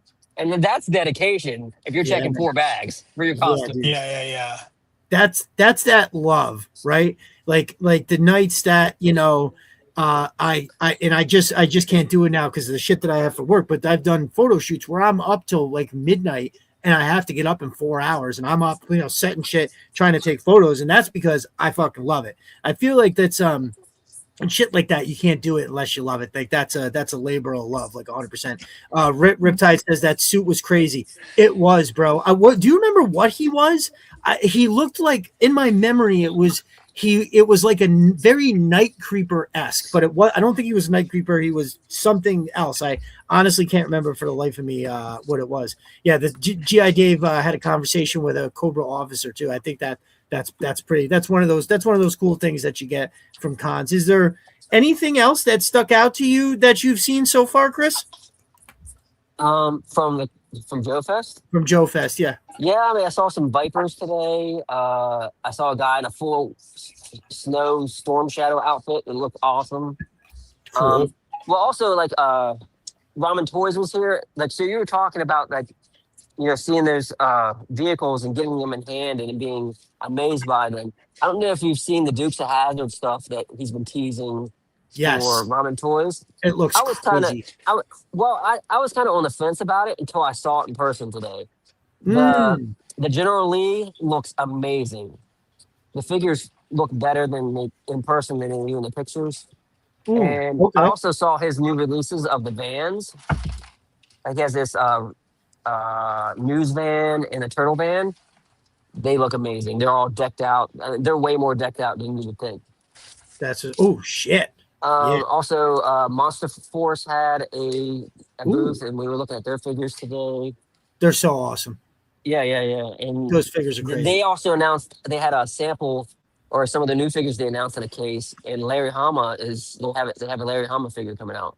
Oh, they do. Oh, nice. Yep. That's awesome. Those are some cool shit. He's civilian Larry Hama, so he's just wearing regular clothes with like a con badge. But it'd be cool if they would have put him in like a tunnel rat type outfit or something. But that's what's up. Cool. And Dan, is that the Ramen Toys Wolverine? Yes, sir. Look at that blast effect, huh? The blast effect is one of the most impressive things about this piece. Like, it's so well constructed. Like, this thing was not cheap. It's actually firing in the way it should look when it fires. Right. Like, I know a lot of the blast effects are like in reverse, where it's like smoke first, then fire. No, this is the correct way it should be, with the smoke in the back. It's just, I mean, this thing was amazing, and it was amazing to review and put together. Like, and yeah, I love it. I love it. That's what's up. Matt from Mo's Mind said Acid Rain has that shipping container fort thing. Yep. Nice. Yeah, we were looking at those today, and their Fang version. I mean, it was way bigger than I thought. I think you just showed that off. It was way bigger than I thought. Yeah, it looks. So I've seen it online, and for some reason you don't realize how big it is till they put a figure in it, and then you go, oh yeah, that fucking thing looks big. And I actually love that it comes with the option to have a canopy on it, right? Yep. I think one of the most absurd things about the Fang has always been that the blade is right here. Like, what is it? What, I mean, there's a bunch of shit like that. And you're not going to wear a helmet? Right, no helmet. Like it's just this is the same. Just suck your head right off your neck into the wash. But no, that is sharp. And what did you say that was going for, Dan? I believe when it debuted, I think it was at 110, if That's I'm not crazy. mistaken, which And is crazy. I mean, you won't find it now for sure, like for that price, because resellers are gonna definitely try to profit. But it like when they announced it, I got on pre-order and it maybe took almost a year to get. So I mean, and I'm dying, like that's why I'm dying for when I have time, I'm gonna get these open, like because these are the things Hasbro drops the ball on. Right. Because when we were kids, these were the affordable vehicles. These are what our parents wouldn't be like, oh, you have to wait till Christmas. You know, this is something that they could have picked up for us easily. It would definitely sell. There wouldn't need to be a HasLab for it. But for some reason, Hasbro hasn't dipped into that wealth of abundance. And they keep going obscure and weird. Like the spoiler's cool, but every review I've seen of it, $110, man. Like, no, it's just not for me, not feasible. Even though I did buy it, and every day I'm like, I'm looking at that Destro because I just want the figure. Really, to be honest with you, I'm paying for the figure, but then I'm like, can I take an Iron Grenadier, pop its head off, pop on Pimp Daddy Destro's head, and there we go. We're in business. And I'm like, I don't know. I know it's the uniform is what counts, but. Man, that was a bitter pill to swallow, for sure. Riptide asks, how have they not done hold on here? How have they not done a Skyhawk yet? Thank you, Riptide. See, Riptide knows what I'm talking about. It's insane to me that I have it on authority that it's coming. I see, and that's bullshit. That's bullshit to me because that stuff they own the IPs for, number one.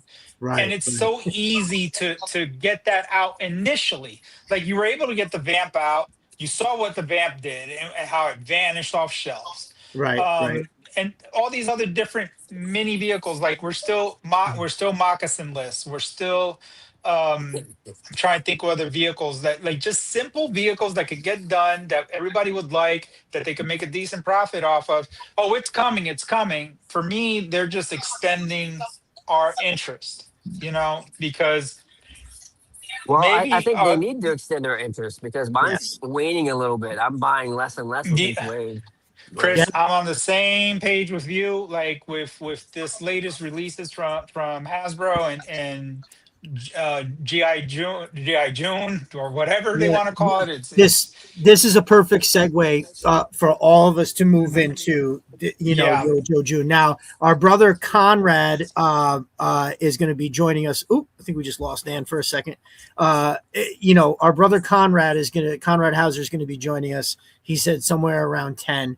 And he's got a positive outlook on it, and I love him for that. But I have to admit that I'm a little worried about what's happening. I feel like the last week I saw some stuff that I enjoyed. Right, like I love that Duke. I love the Toxo Viper. I wrote it down. I love the Mistress Armada. I think is good.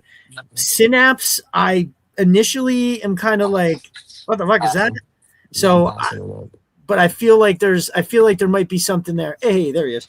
Hey, sorry, knocked myself out there. No, that's all right. Well, the first 2 weeks, I know that if I drag when I'm using, because I don't have the mouse hooked up, so I'm using the pet mouse pad on the laptop, and if I drag my other finger and just hit it with, like, if I have one touching it and then this finger like grazes it, it boots me out back to the studio. I have no idea why, but so there was some stuff that I definitely liked.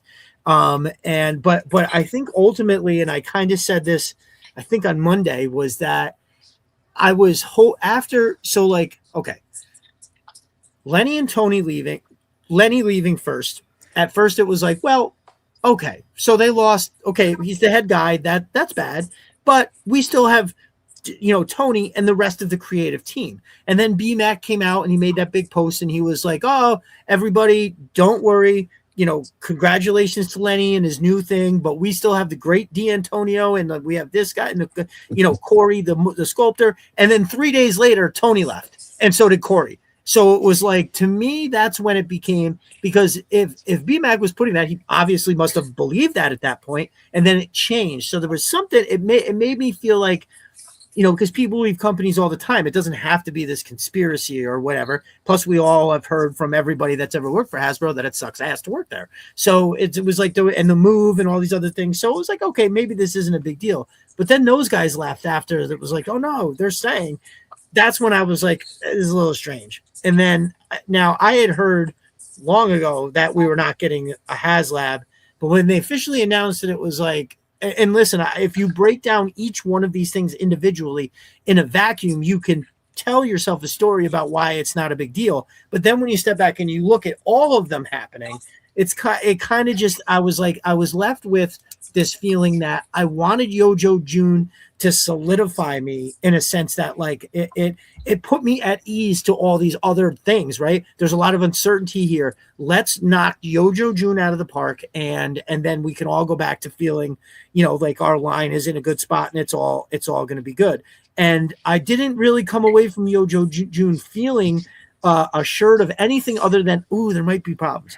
Now we know that the crew worked on things that we're going to be getting figures that they have already done from, like, let's say, I think they said almost basically into 2028, right? So we're getting the creators that we loved, we're going to be getting those things. But if you look at this year, we've got a lot of repaints. And Dan, you basically said this in one of the messages that we send back and forth every day. You had said that it was like, oh, the cost keeps going up, but yet we're not really getting new shit necessarily. They're reuse this, reuse that, and it just kind of like, I don't know. I just don't know. Matt from Mosmine says, I just saw an ad for hobbyist injection molding. I think big companies like Hasbro on our timeline before it's an antiquated need. Well, that would be interesting, right? I know Brother Roblox has looked and he's got, guys. He just found another guy locally. Like originally he was talking to a guy in Vietnam, but now there's a dude that's local that does the same thing for this reasonable cost. But a hobbyist injection molding, now that's fucking interesting to say the least. But I mean, overall, you know what really pissed me off the other day? Like, I was doom scrolling and guys put up and I don't know if it was real or not. Like they put a picture of a crimson snake arm. Yeah, right. And I was like guys are excited about it, and I understand that. And again, I'll probably end up getting one because I have a crimson setup I want to do. For sure. But at the same time, it's like, okay, fucking repaint. Are you going to charge more for this one compared to the one you just did? And that worries me. Like to me, that's lazy. That's something devoid of ideas. And I that's why I don't want to happen. And that's the thing with corporations, when you lose your brain trusts, when you lose your people with the creative vision, and you have to replace those people, is not so easy. And then if the leadership changes where the focus is on, we need to make more profit. So I'll use the new Dusty figure, for example. They are stretching the F out of that thing to make it deluxe. To call it deluxe is a joke. It's a joke. Like you could even look at the box. They're like stretching it to make it bigger. You could have put that in a regular box, and that dog, wolf body dog head, it's goofy.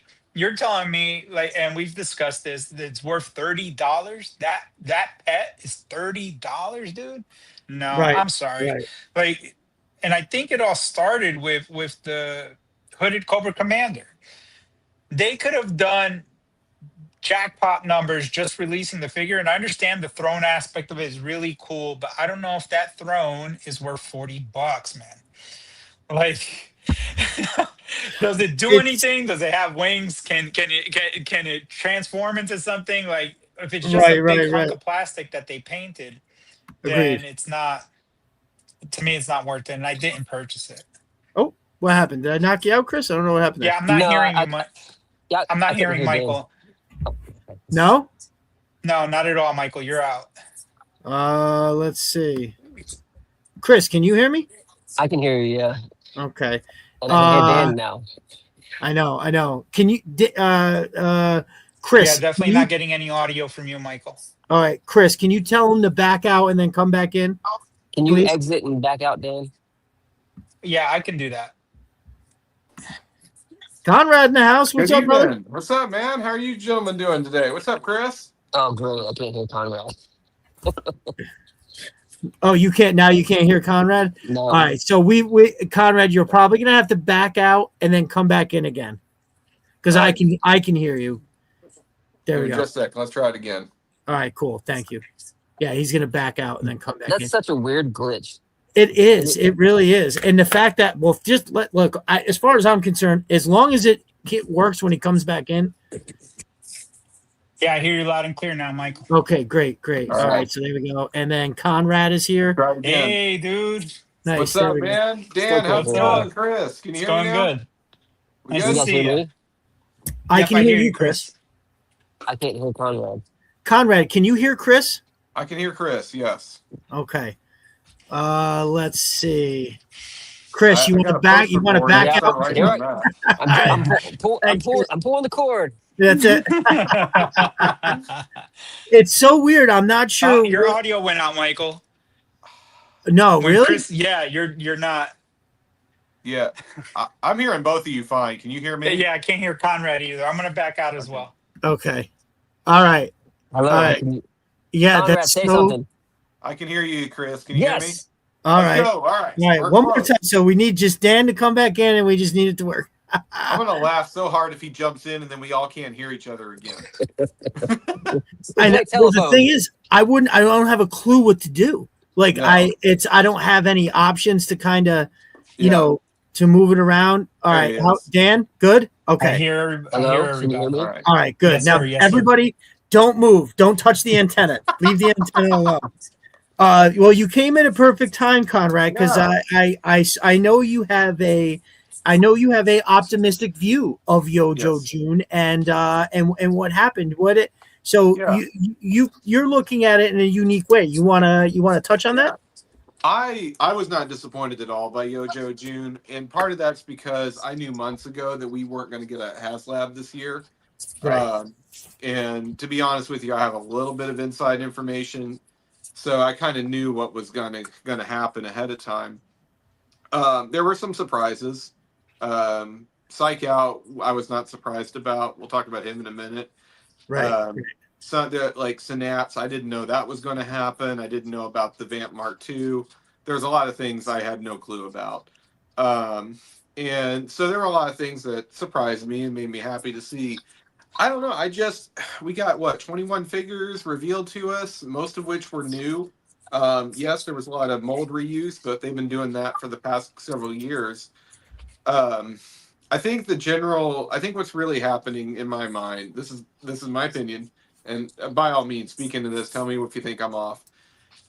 We're getting to the end of the 80, 82, 86 line. Okay. We just saw the end of 82. We are 3 figures away from 83. I don't know how close we are to 84. We got to be like 5 figures away. Yeah. That line. I think all those years were right there. Yeah. 86, I think we're down to vehicle drivers, if I'm not mistaken. So where I'm at with it is we're going to start seeing a lot more mold reuses. We actually have a higher SKU count this year than we have any other year. So when you look at the total number of SKUs that Hasbro is producing, they're doing way more than ever. So a lot of what we're seeing when it comes to repaints is nothing more than cost-saving mold reuses so they can get a vast, bigger array of product out. And so this is exactly what I expected is where I'm coming at it from. Again, the HasLab was a bummer. A bummer. I think that rumor was floating around months ago, so we were able to talk about it then. But here's the other thing too. A lot of people have said, I've seen in the comments, a lot of people have said, "Oh, this is what it's going to look like now that Lenny and Tony are gone. Classified is going to start going downhill." Everything that you saw during Yojo June was Tony and Lenny. Right. They signed off on every single piece of product that we saw. In fact, did you guys watch the Adventures in Collecting podcast? I didn't get a chance to see that yet. Yeah, no. It's the Lenny, Tony, Corey, Chris, and Yes. Dan. and Lenny especially talked for, I think it was a 2-hour podcast. About an hour of that was just Lenny talking about 2026 product for the classified line. So when we get into 27, that's where we're going to start seeing new product, and we're really going to see what the brand actually looks like going forward. We're going to know next month what it's going to look like, honestly, because with SDCC, BMAC has indicated that we're going to find out who the new lead designer is. Nice. And my understanding is from the early rephrase that the rumors that have been floating around is it's somebody that Hasbro fans will know. So if you've been around in the Hasbro world for a long time, we've probably seen this guy. The rumor was he was a Transformers guy. If that's true, that could be really, really good or really, really bad. Because Transformers is honestly the worst. This is my opinion. Y'all tell me if you disagree with me on this. I think Transformers is the worst Hasbro line by far right now. It is over the top, repaints, nothing new. It's boring. It's mostly there's so many line variations. Yeah, there's no variation in the line. It's almost all G1. When they do characters like Legacy, they tend to make them so G1. And they're not selling well. Transformers 1 merchandise did not do well. That was a massive failure for the company, from what I understand. So I don't know. It could be, if it's a guy who worked on Transformers Animated and Transformers Prime back in the day, it's a good sign. If it's somebody who worked on lines 10 years ago or so, it will be okay. If it's somebody who's been very much in hand with the last 10 years of Transformers, it's not. That's going to be a bad sign to me. So what do you feel about the Energon series and maybe that becoming part? That's what I'm hoping for. Seeing Duke as the Energon inspired, because here's the only way I think you can make the line stay around longer is to do, and actually I've got them all in front of me here, to do Energon variants of the characters. Because this Scarlet does not look like any of the releases we've had so far. It's close, but she's a little more tactical. Give me Mercer right now. Yeah. I would love to see that Mercer. And I think that would be the easiest way for them to redo figures, while still redo characters, I should say, while still giving us unique figures that the guys that have been around for a while will want to pick up. Here's this is my favorite Duke cover, and it's so close to the figure. It's almost identical. Yeah. Which I'm happy with. I actually the reveal of that Duke I thought was great. I fucking loved it. I thought it was fantastic. So what? I'm just curious from everybody else. Like, what figures were you disappointed in this year from Joe? For me, just looking at that Axel Syndrome figure or Synapse figure. Yeah, that's tough. Damn it. I can't click damage. And maybe with me, what it is just it wasn't a part of my growing up with the line. So I can't appreciate, and I don't know if he's a Deke guy. I've never, to be honest with you, never heard of him. I think he's a comic book guy. He's Synapse is a totally new character. I'm like, man, this just looks so bizarre. Like it doesn't fit in with the line, and I know there's sci-fi elements and all that other stuff with this line, but this is like something over the top. Like, what the hell's going on? And for me, I felt like, because I like the Mistress Armada figure, and I know he ties in with her, and I don't know much about her, but I really liked her figure. So but looking at this figure, I'm just like, I don't know. I don't think it's worth. It's worth the squeeze to buy him and just be dissatisfied with the product. Sure. Especially when there's no lore behind him, for me. Yeah.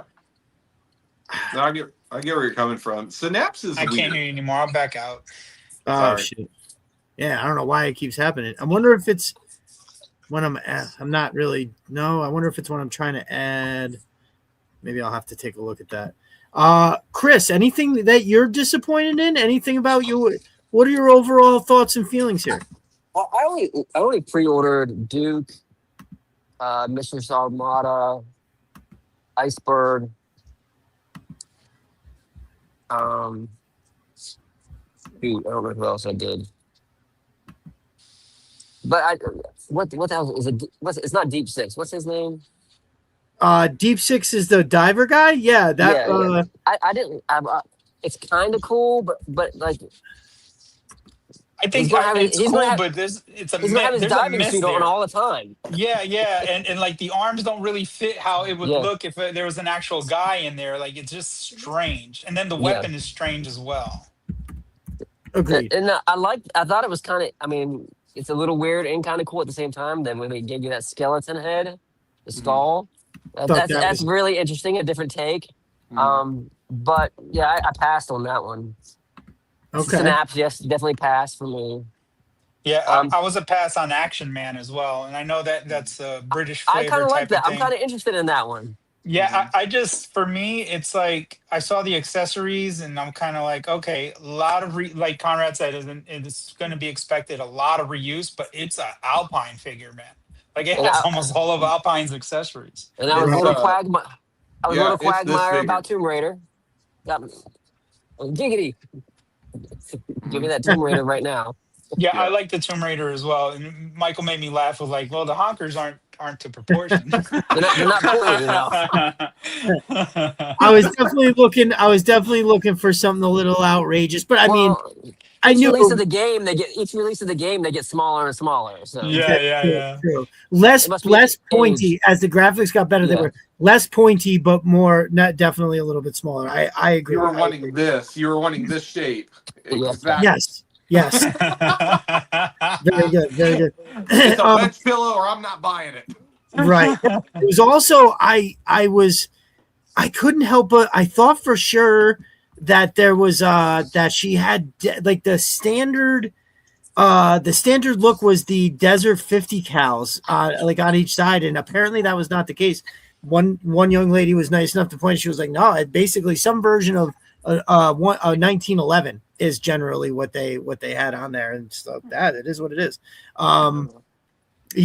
Me neither. I definitely I think in the movies maybe she had 50s, and somebody else said something else too, that there was another somewhere else that she had 50s, but in the game, Laser Pants had said that in the game she could only single wield a 50. And not a so whatever, it is what it is. But there was some stuff that I was that I like. Honestly, the very last week, I enjoy. I mean, Synapse. I don't want to say that I hate it. It doesn't jump out to me, and I don't really have that much interest. But I got to be honest, is even though the way that they described the snake armor, I was like, okay.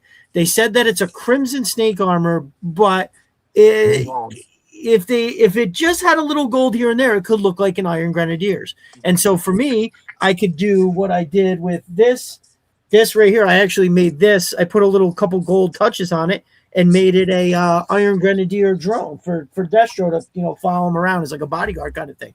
And so I guess I'm not too bad. I know Dan, I know you touched on it, so I'm not really like. I was kind of excited to hear that. I was like, oh, okay. All right. That's interesting. I had heard something about a snake armor coming, but I had heard something that was going to be a little bit different. Other than that, but hey, crimson snake armor. I guess I can't say that I'm disappointed in that. How about you, Chris? Are you interested in a crimson snake armor? No, I have 3 snake armors now. I don't need another one. Yeah, it's funny because I said I have 5, and I was like, maybe I'll trade one of my, if somebody that doesn't have a white one wants a white one, maybe I'll trade one of my white ones for an Iron Grenadier one. Because how cool would that be to see Destro step out of it, right? Like there's a big battle going on, and then all the Destro steps out of the snake armor and gets in.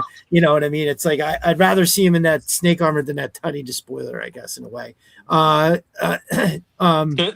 spoiler, man, it's just like I said, every review I've seen, it looks so cheap. It's like fuck, man, like even underneath, like little detailing, the plastic doesn't, the plastic colors on the wings don't match the body. Like it just, it looks slapped together. I And talked to let's I make talked to a this lot of cheap as yeah. possible to make max profit because we know people want that figure. And I For that's talked to sure. a lot of people this weekend that are excited about the spoiler. Okay. Okay. I mean, I want it. You know, I definitely want it. Like it was. Well, I want Destro. I don't really care about the spoiler. I want thank Destro. you. That's what I'm Yeah, saying. that Destro Like figure does look amazing. I watched Yeah. Bees Battlegrounds review on it, and I think maybe a Punk with Toys as well reviewed it, and it was same thing. Like everyone's having the same opinion. Like $110. Well, I don't know, man. I don't know, man. I don't know, man. And that's the way I feel too. Even though I did purchase it as well. For Well, sure. For if sure. it was $90, you feel the same way. Yeah. I feel I really think $90 is a better price point for that. I feel like it should be like $69.99. Like especially the for It me, has some like size to it though. Yeah. yeah, I it mean, does. it's the size of the vamp. I mean, it's Okay. Right. close to the size of the vamp. Yeah, So that when I look at it like from this angle, I'm like, yeah, okay, I get it. But at the same time, there's so much more detail yeah, packed into the vamp. So to your Yep. definitely. point, Yep. Yes. so I think I agree with Chris. 90 would be for me. That would be the sweet spot. But I would also still be playing clearance chicken with it if I'm being Yeah. honest. Yeah, Well, and a lot of reviewers are advising like, hey, maybe skip on this, and maybe it'll. But that's the thing, like it's the FOMO of it all.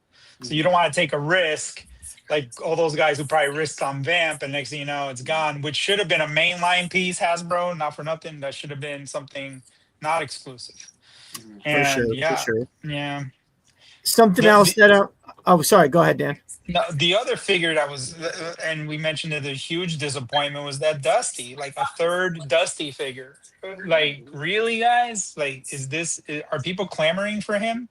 Like, why not redo the first Dusty that you guys effed up on, like, big time, yeah. dude, and make him right?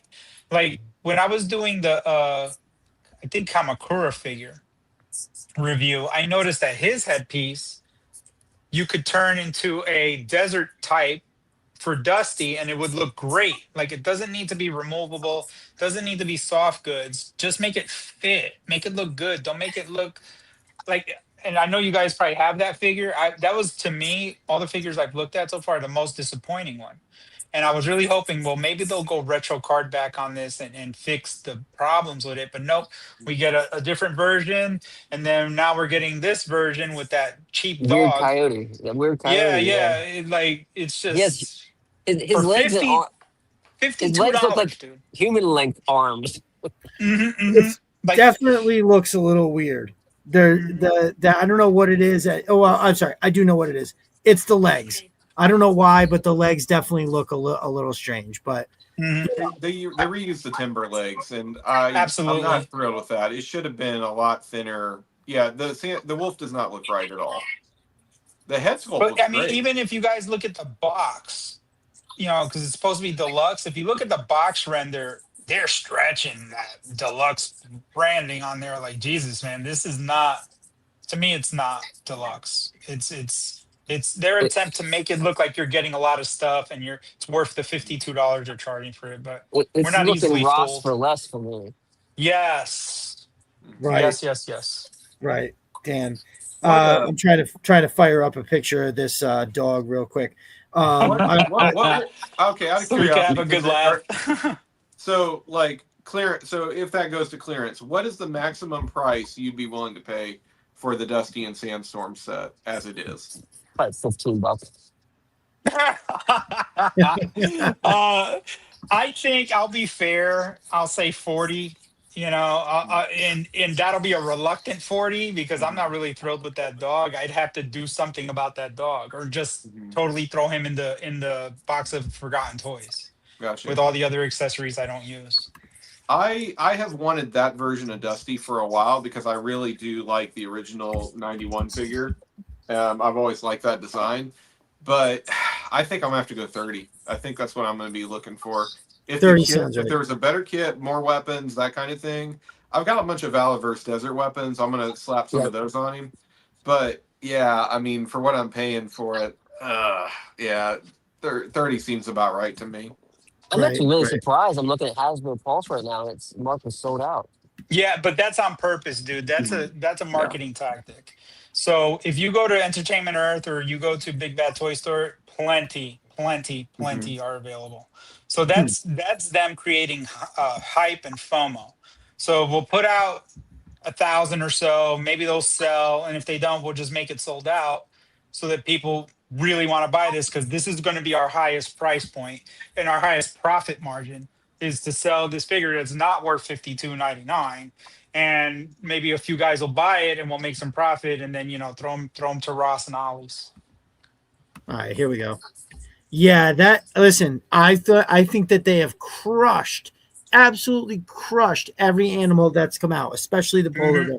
But that don't look right. It's not the friggin' Mindbender dog, man. Right. You scraped that out of the Mindbender's lab, man. That thing looks weird, and that the head sculpt is friggin' horrible. You know that the Doge dog, like there's like a version of the Doge dog where he's like hulked out. That's what it looks like. Yes, the Doge Shiba Inu, man. right. The Shiba Inu. It does look like that, dude. Holy shit. I mean, the figure itself, I like. I think it looks cool. I agree, Michael. I agree 1,000%. The figure's awesome. The mask that it comes with is amazing. If it was cheap enough to army build, you could army build around that. But man, like you're asking $52, friggin' dog, bro. No, pass. Pass. It's a hard pass. It's definitely a hard pass. And I like God, and it is. I like the idea behind it too. Also a little weirded out, maybe not weirded out, that's not the right saying, but I thought that maybe we'd get Spearhead and Max before we got Dusty and Sandstorm, given we already had 2 versions of Dusty, but this isn't like an iconic look for him. This is like the DIC series, right? I think that's where this guy shows up. Well, seeing him beside the new Vamp, which I'm really excited about this new Vamp. Yeah. But seeing them side by side, I think he might look good in that Vamp. So I'm gonna adjust my top level to $24.99. Right. I mean, I wonder if I mean, who knows? Maybe they. I don't want to say listen, like Hasbro's not listening to this, but in general, people, like I wonder what the sales were actually like on the Destro, because when you talk to a lot of people, there's no one who is like, oh no, that price is great. I'd pay more. I'm getting it because it's an iconic thing from my childhood, and I absolutely desperately need that Destro figure. But yeah, God, I don't know. I guess we'll just see. But Dusty Sandstorm. I just hopefully maybe we can find something where it's not so damn freaking expensive. Now let me get this. And I just want to shout out Conrad real quick, because I've had questions about that Deke series, and he's been kind enough to send me links and stuff to watch some of the episodes. What do you mean kind enough? It's kind of a torture. My goodness, like I watched 6 episodes that you recommended for me, and I swear I watched them all, and it was just so bizarre to me, man. Like I'm an 80s kid. I grew up on the Sunbow for sure. The figures, everything. And by the time Deke came out, I was probably entering the military and done with collecting for a bit. And but when I watch those episodes and I see the range trooper who looks so badass in the figure, right. And it's just goofy, like the worst kind of goofy you could think. And I'm like, man, that character's not so badass to me anymore. And I respect the guys that grew up on that, like I don't mean the shit on it. But it can't hold a candle to Samba, unfortunately. And the thing is that the storylines, if they would have just fed off of what Samba already laid down and built on that, they could have done, I mean, really amazing stories with what they were trying to do. But it was more geared like to be lighter mood, lighthearted, funny.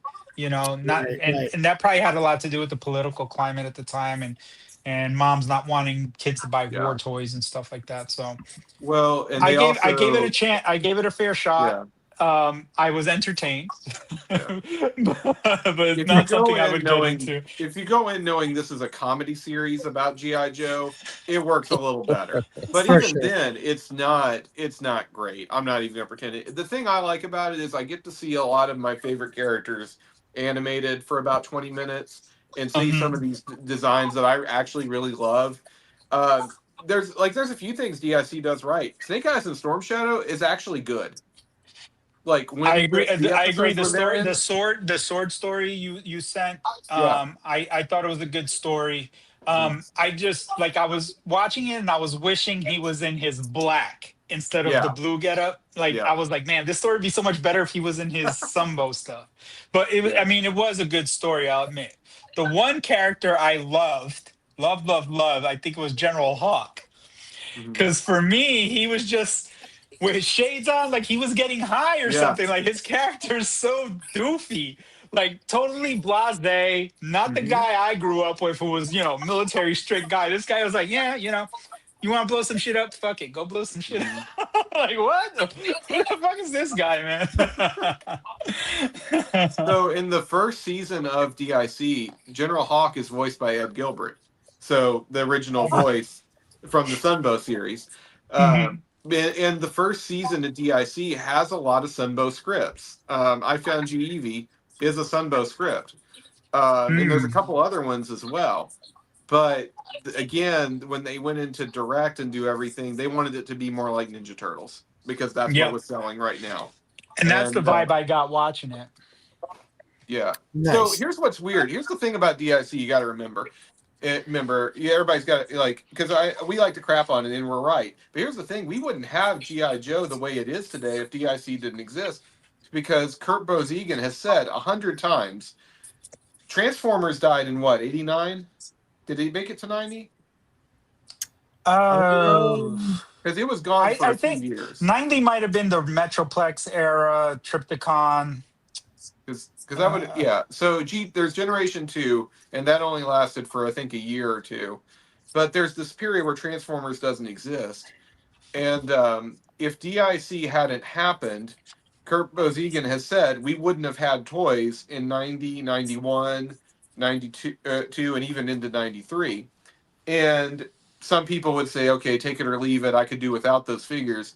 But what happened is when a Real American Hero came back in 2000s, it was because um, there had been a line from 97 to 2000 that was collector's figures of three-quarter figures. And some of you remember, and those the Real American Hero collection. All of those were, for the most part, repaints of late 90s figures because that was the molds they had.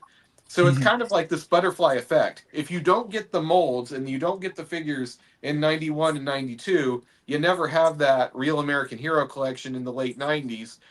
And Hasbro's never convinced to try G.I. Joe again. And long story short, we just wouldn't have what we have now. And I probably wouldn't be a G.I. Joe fan because Transformers was so different when it came back.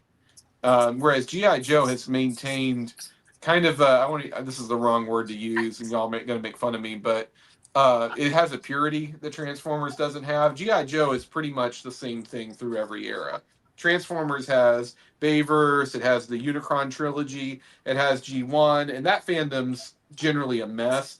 But GI Joe is pretty cohesive, even among your newer fans, because the newer fans, yes, we had Sigma 6 for a few years, but we also had Renegades and Resolute, which were constantly pointing to the Real American Hero aesthetic. And the movies didn't bring any new fans in, so right, Yeah. right.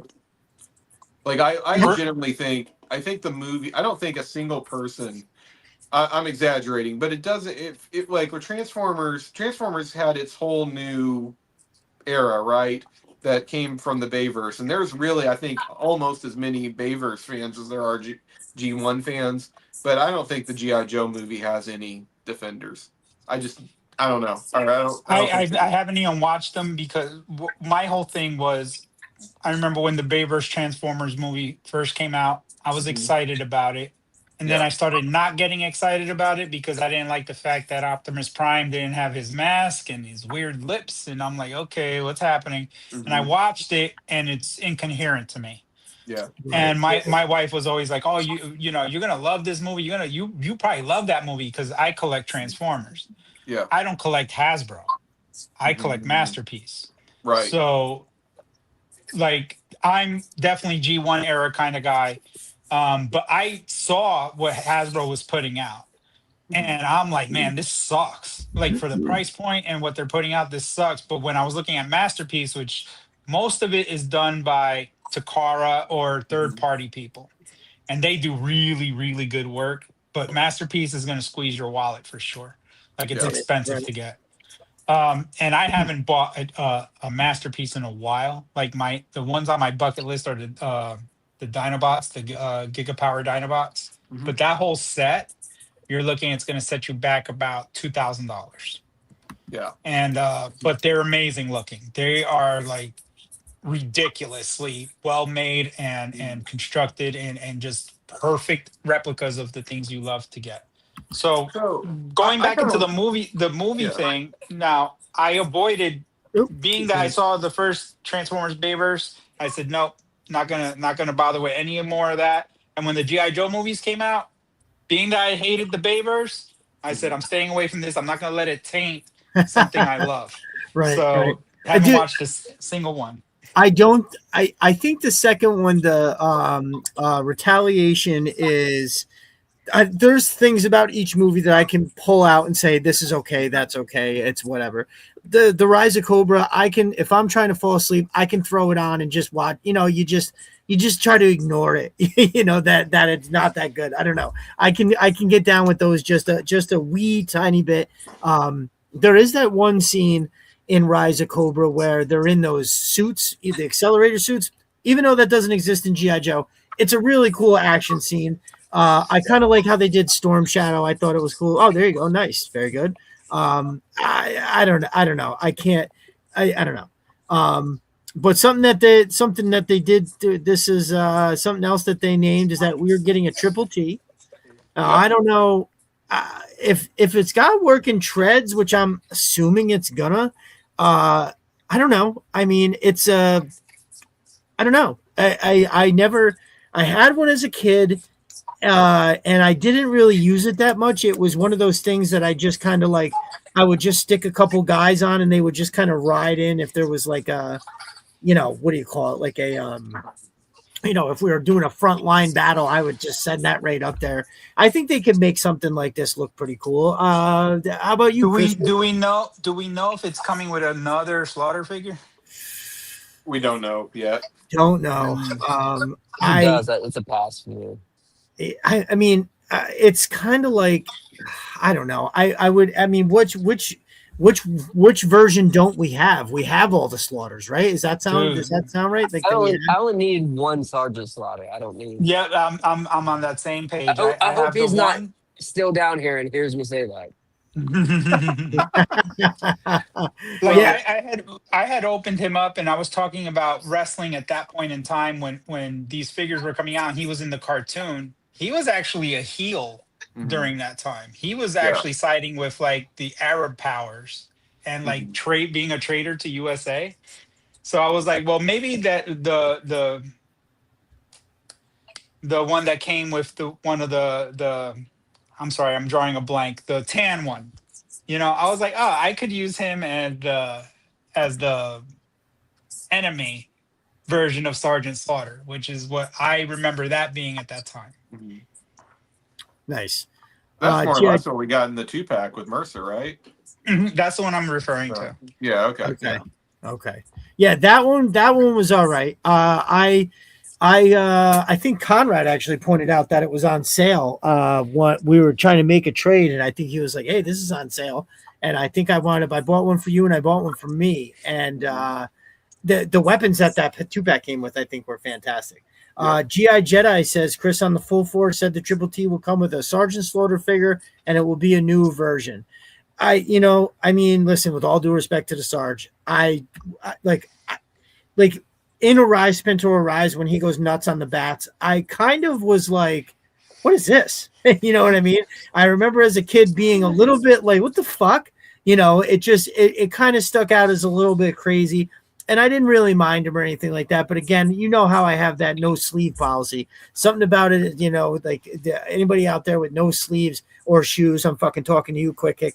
There's something about it that just makes me like, I don't know. I can't get behind it. And in a line of toys where we have to suspend disbelief for a bunch of different reasons, everybody draws their lines in certain places. And for me, it's fucking shoes and sleeves. Gotta have them. But yeah, it's interesting. Dan, what do you think about a Triple T? Are you interested in that?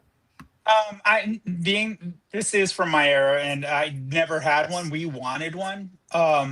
Sergeant Slaughter was kind of polarizing for me. So basically, I found the cartoon version of him to be very obnoxious. As far as what I hated was that he was so damn OP. Like, it was ridiculously OP. He got captured at one point in the cartoon, and he used his thumbnail to unscrew a bolt from the wall to get to the control panel. I'm like, what the hell's going on here? Like, how, like, and I've always like tried to do that in my real life, like unscrew things with my thumbnail. It doesn't work. It's just not a figure or a character that I'm really crazy about. I respect him. I respect the fact that he's a real person who's actually a G.I. Joe figure.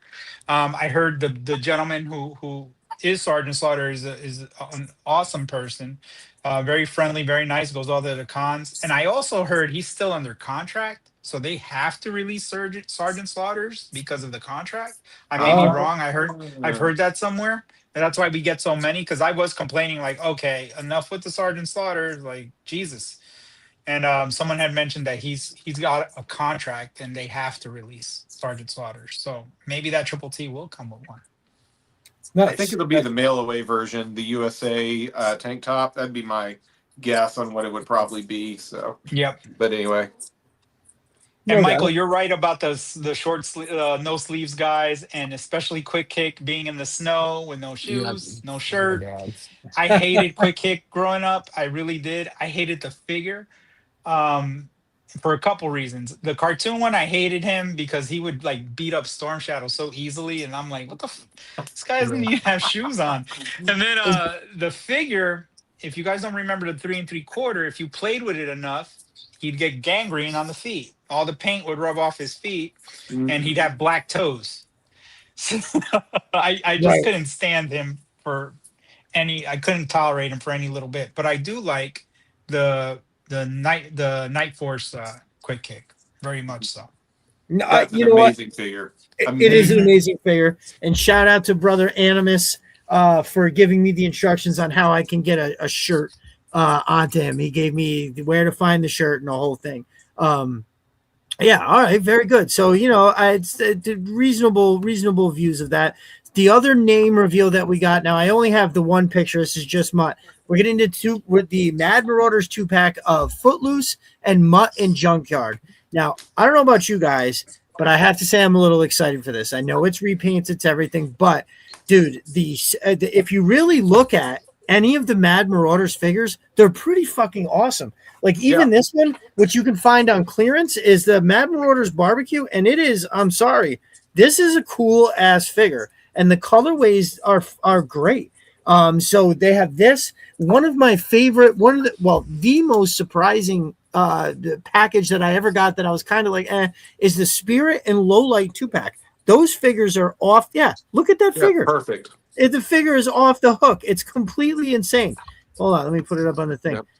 It's pleasant. What a pleasant surprise. He just looks absolutely amazing. So I have to admit that given how much I love Footloose and how much I love the Mutt and Junkyard, it makes me excited for it. Right? I can't help but what did I do here? I passed on most of the Marauders, but that barbecue colorway is mine. Isn't it? It's really sweet. And I just got that because like when I first started collecting, because it was like $12 or some shit like that. So I was like, oh, okay. I'm actually in. So I don't know. I'm interested to see exactly what they do with Mutt and Junkyard. I think that his design, he's one of the like one of those figures that they took a good figure, they gave it just a little bit of an uptick in the classified, and then blew it out of the water. Him, Scrap Iron, Tripwire, those are ones that they took already decent figures and they just made it completely off the hook. Now that Footloose figure, I love that Footloose figure too. I decided to troop build them. I think I have 4 of them. They're also going up in price, in case anybody was wondering. That shit is, there's a few figures that have, even though they came out like last year, there's a little bit of an uptick in price, and Footloose is one of them.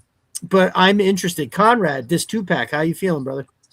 I love the Spirit 2-pack, low light. I intended to not collect any Assaulters, Marauders, and I kind of got all of them on clearance. That's exactly what happened here. Yeah. I have not opened my Footloose yet, specifically because I figured this was coming, and I wanted to see what it looks like. You guys may remember from the last time I was on, I talked about I try to have only one of each character. Sure. Each variant of a character. So I only have one Dusty, one Barbecue, that kind of thing. But this, I might get rid of my Mud if this one's better. If it's as good as Low Light and Spirit, sold. Right. There you go. That's what's up. So Conrad, with your one figure per each, do you apply that as well to Snake Eyes type snorting? Nope. If it's a variant, now I try to have one of each what's kind of happened is I try to have one of each version. So I've got a version 2 Snake Eyes, okay? So I don't need another one. I've got a Commando Snake Eyes, so I don't need another one. Version 4, that's kind of something totally different. That's how I'm justifying it. I'm trying to figure out how I'm going to justify the Snake Eyes on the Varmint. I want that one so bad. I'm trying to figure out how I can make that bend around my own rules, Yeah, I'm kind of becoming a Pharisee, a theologian with this kind of thing. I'm trying to bend all the rules. Yeah. Well, I think he looks badass. I think that's your exception right there. He looks badass. Yeah. There we go. Perfect. I usually just go, I fucking want it. Yeah. I'm kind of on the same page with Conrad. Like I'm good with the one, but there's certain ones that do get variants that I'm kind of like, I think that'll be cool. Which one will I display? Which one? Like right now, my for Snake Eyes and Storm Shadow, it's going to be Mezco for sure. Mm-hmm. Not that I don't like the classified, just that the Mezco is just on a different level. So with this new Snake Eyes now, which I've been dying to see a version 3, but we skipped that one. I'm more into the vehicle just because it's an army version of the Ferret. But the Snake Eyes, I'll figure out something with him. But I'm not thrilled about it. But I'll do something with him. It's the Alpha Commando mold, which is basically one of my favorite figures, and I think the colors are all right. And honestly, I want the 788 Trouble Bubble. I'm gonna keep. Obviously, I bought I pre-ordered a few sets. I might probably cancel one when all push comes to shove, and keep the rest. But then I'm gonna keep one Varmint and one Snake Eyes, and then I'm gonna trade the rest away for Trouble Bubble so I can have as many. Because that Elite Viper, that 788 Viper, fucking forget about it. As we all know, and shout out to Mark Fogarty. He just recently did a breakdown of Yojo June and talked about everything that had come out. And when he talked about the Varmint and the 788, he gave my love for the 788 a shout out on there. So I really appreciated that. That was pretty nice. Like when he started talking about it, I was like, I wonder if he's going to mention how much I fucking love this. And he was like, sure enough, the Trouble Bubble for my buddy Destro Designs is great. So that made me happy. But I have an update from the lobby of JoeFest 2026. Okay. So Pinter has a new wingman. He's walking around with a guy dressed as Flint cosplaying. So Timo Flint and Timo Serpenter. Low Rent Serpenter has a new wingman. Watch out, ladies. Low Rent Serpenter. They're in the house. They'll be leaving with each other tonight, right? Like that's they're gonna find nobody else at the bar when closing time. Very cool. Bad Serpenter. He's got to find Lady J now. Right. And then Timo Flint. I'm just writing that down to the list. Very good. So very funny. Good. I love it. I can't wait to message Sparkster and see if that was him with the Legos. It's got to be him. I don't know anybody else that He's been there every day in the same spot. No shit. I could probably DM him right now and see if that was him. Very interesting.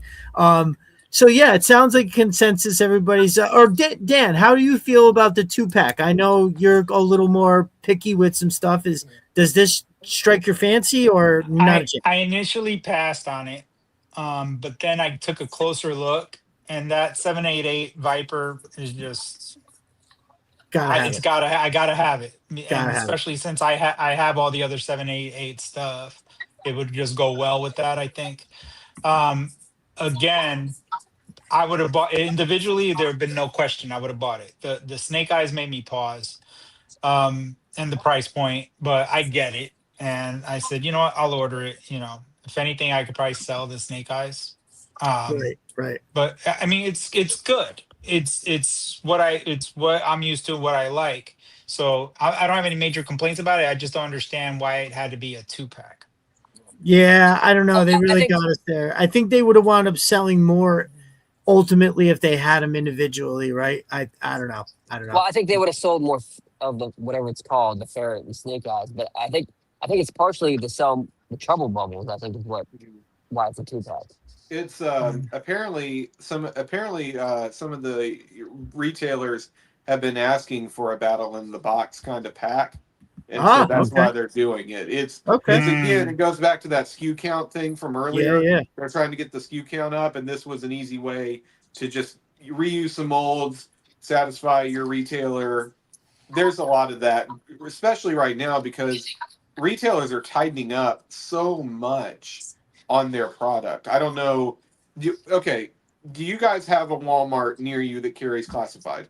Nope. Yes. There has not been a Walmart near me that's had a classified in at least 3 I'm years. less than half a mile away from one. But yeah, so there was a major change. Like they had that whole display case, and then that disappeared, and now it's very sparse. Like you'll catch some in the discount. I never ever saw that display case. No shit. It was awesome. That display case was only in one Walmart in my area, and that Walmart that it was in is legitimately the biggest Walmart in the world, and I'm not kidding. The Washington Ave Extension Walmart. Imagine the average size Walmart that you know. Imagine there's 3 of them put together, and then there's a literal whole other floor underneath it. That's how big this fucking thing is. It's enormous. If you've got to walk around, if you don't know where shit is, you're going to get your 10,000 steps in just trying to walk around this Walmart. I'm not kidding. But that's the only one in my area that I actually saw that display case at. Now, I do see Joe's.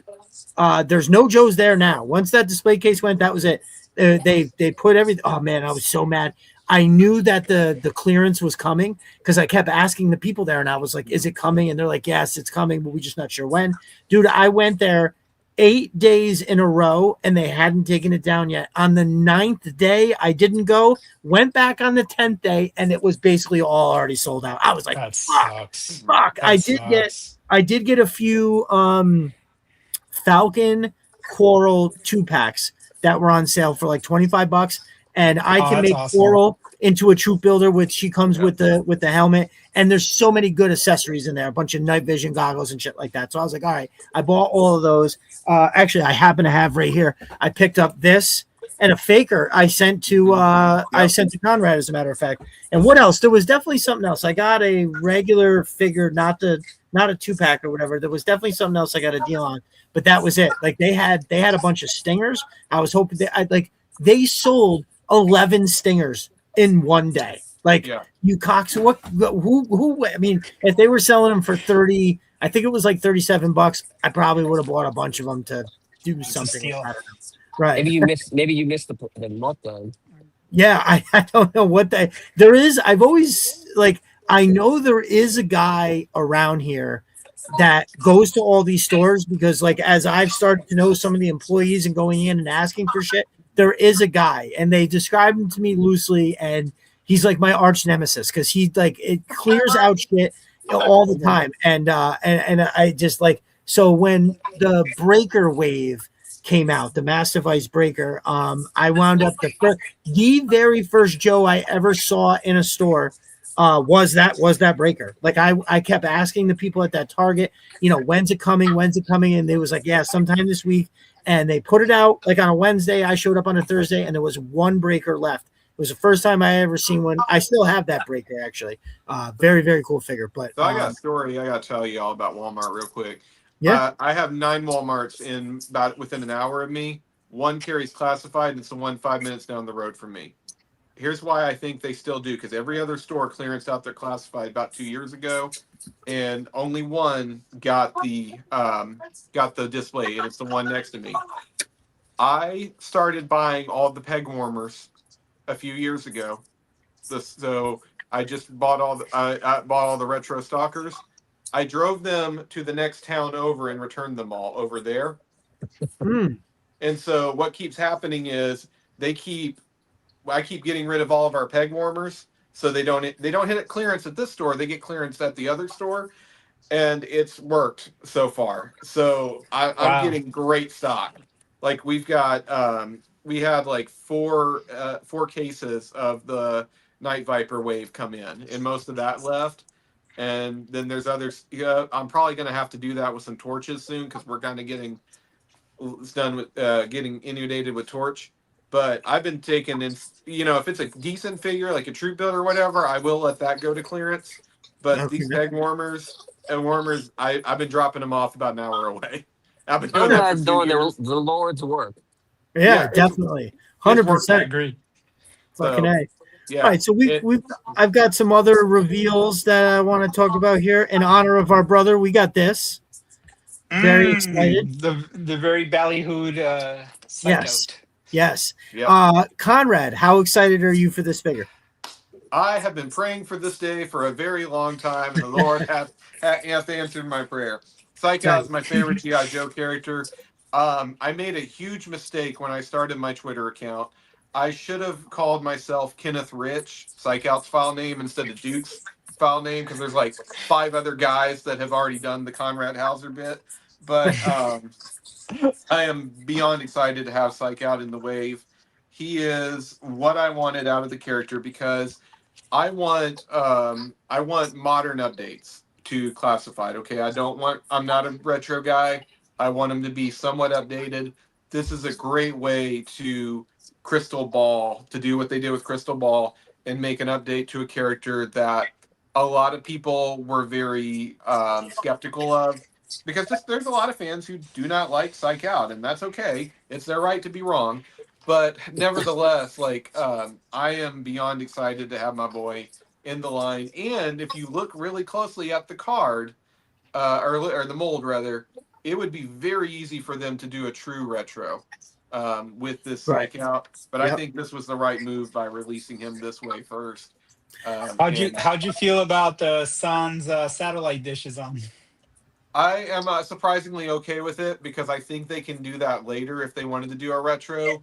Right. And I really think the satellite dishes would have hurt sales on him the first time. Like, I'm going to be upfront with you. The conversations I was having with people about Crystal Ball 2 years ago are totally different than the conversations we're having about Crystal Ball now. Like, he's actually kind of badass now. And I think Psych Out is going to do that. I got a letter printed in the last issue of G.I. Joe. And Josh Williamson was talking about, he's been seeing talk about Psych Out.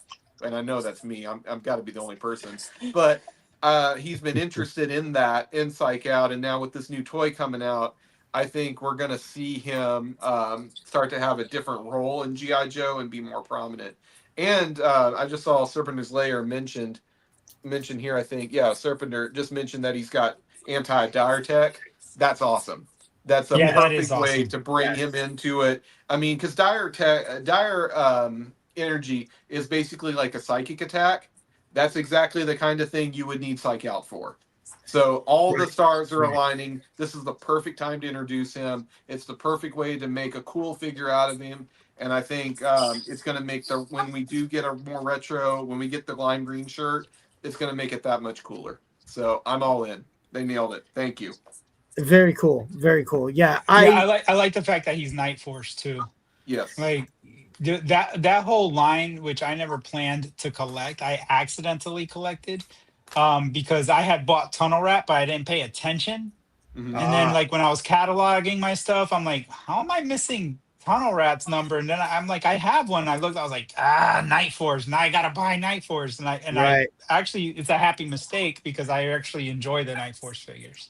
Yeah. They're great. The Wolf Spider, the Beachhead, there's a bunch of them. They're all the Big Ben. They're all awesome. It's my Even the Shockwave with the cycle. with the cycle. That was a cool pack. That came with a lot of cool shit. Yeah, 100%. Yep. I love it. Chris, how you feeling about Psycho? If he would have came out in the original colors, like the green stuff, I just got sci-fi, and I had to make I had to accept that he was the green. It looks like his green turned out better than I thought it was going to be. Yes. But I'm actually interested in this one and the way the paint actually did for this. Yeah, for sure. I love that they did. I could echo a lot of what Conrad said. I love, like I said, I love Night Force, and I love the story of these guys combating. Because, dude, I think Crystal Ball with his army is now great. By the way, Walmart, please ship my fucking Night Creepers. They said they're holding them. It said that they were delayed. I had two separate orders. I had an order for 4 and an order for 2. They canceled my order for 4, gave me my money back. And then the one for the 2 was shipped. The shipping thing was created, and then boop, that was it. It's been delayed and sitting there for like a week and a half. I'm fucking sour. But anyway, mine's currently sitting in the UK, and it should get here hopefully next week. I have 2 Ghost Vipers opened that I put with Crystal Ball, and then I found I had gotten a deal on 2 more of them, and I haven't opened them yet because the freaking price of those on eBay keeps going up, and if they hit $200 a piece, sorry, I'm cashing in. I'm all about giving it, because something at $400, something like that, I could help. I could do a lot in the Joe community with that money, so I'm holding off on open those. We'll see how that works. So, all right, yeah, no, I'm definitely interested in them doing a proper retro, meaning like put all the satellite dishes on them, give them all the crazy shit, give them that crazy green and everything like that, and then I think it'll be pretty dope. So something that we got coming, that some of these, the next few, the reveals that they had are I don't know, for the retro wave, it's there's one that I think everybody's gonna like, and the rest is kind of, I'm not sure.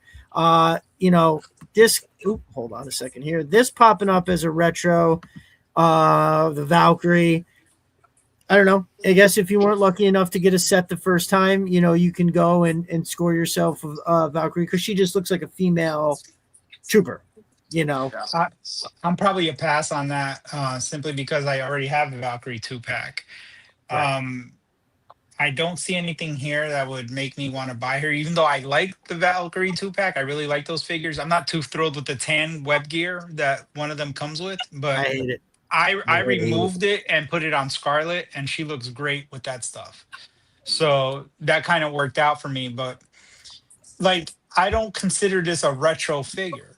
Just like the female Crimson Guard, which I do like, but they're not retro figures because we never had female guards in the retro line. So like, I don't understand the need to make these for retro. Right.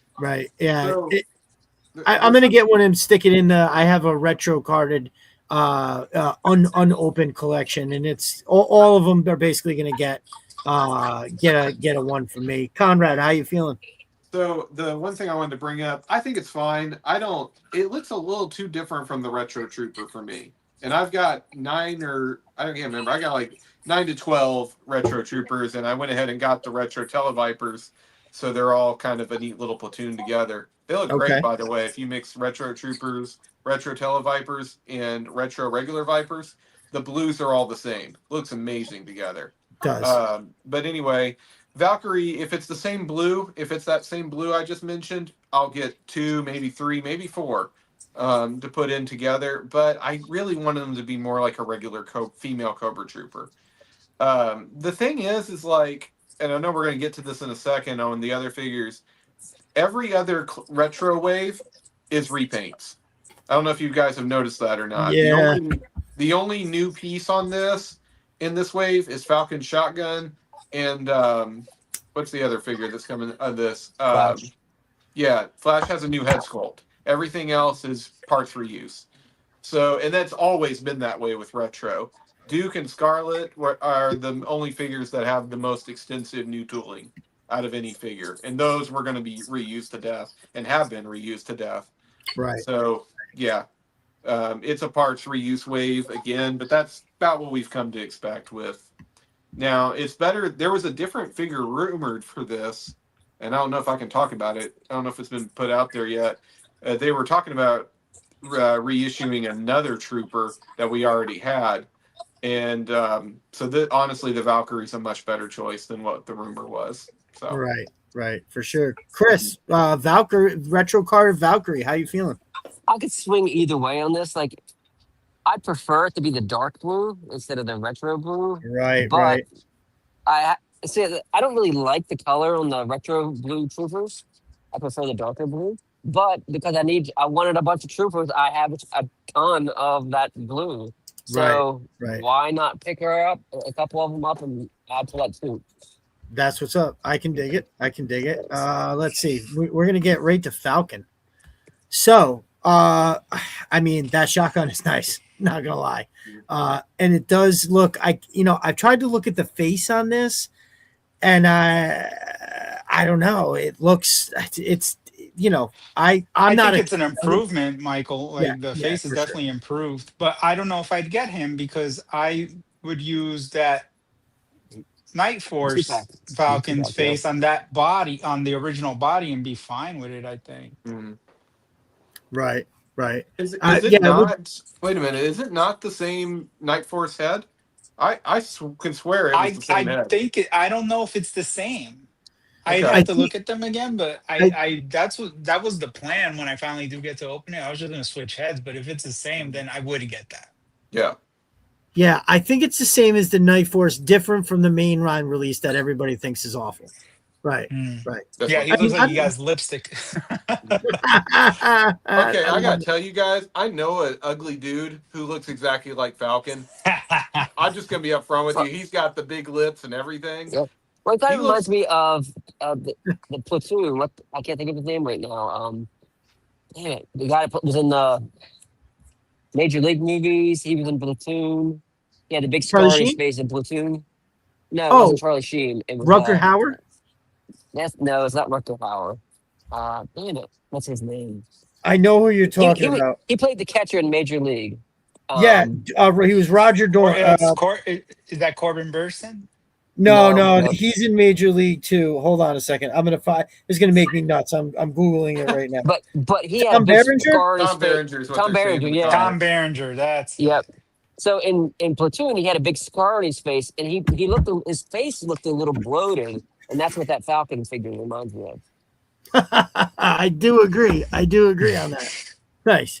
So I don't know. Again, like I said, I have a retro carded collection that there was a bunch that came out early that I just not spending the money on. Like I'm not spending $120 on that Snake Eyes as much as I want it, or the Storm Shadow or the Zartan. But I do have all the other ones that have come out, like pretty much since then. There's about a dozen of them or so that I really enjoy, and this will probably get going in that one. So you're a Falcon collector now. Yeah.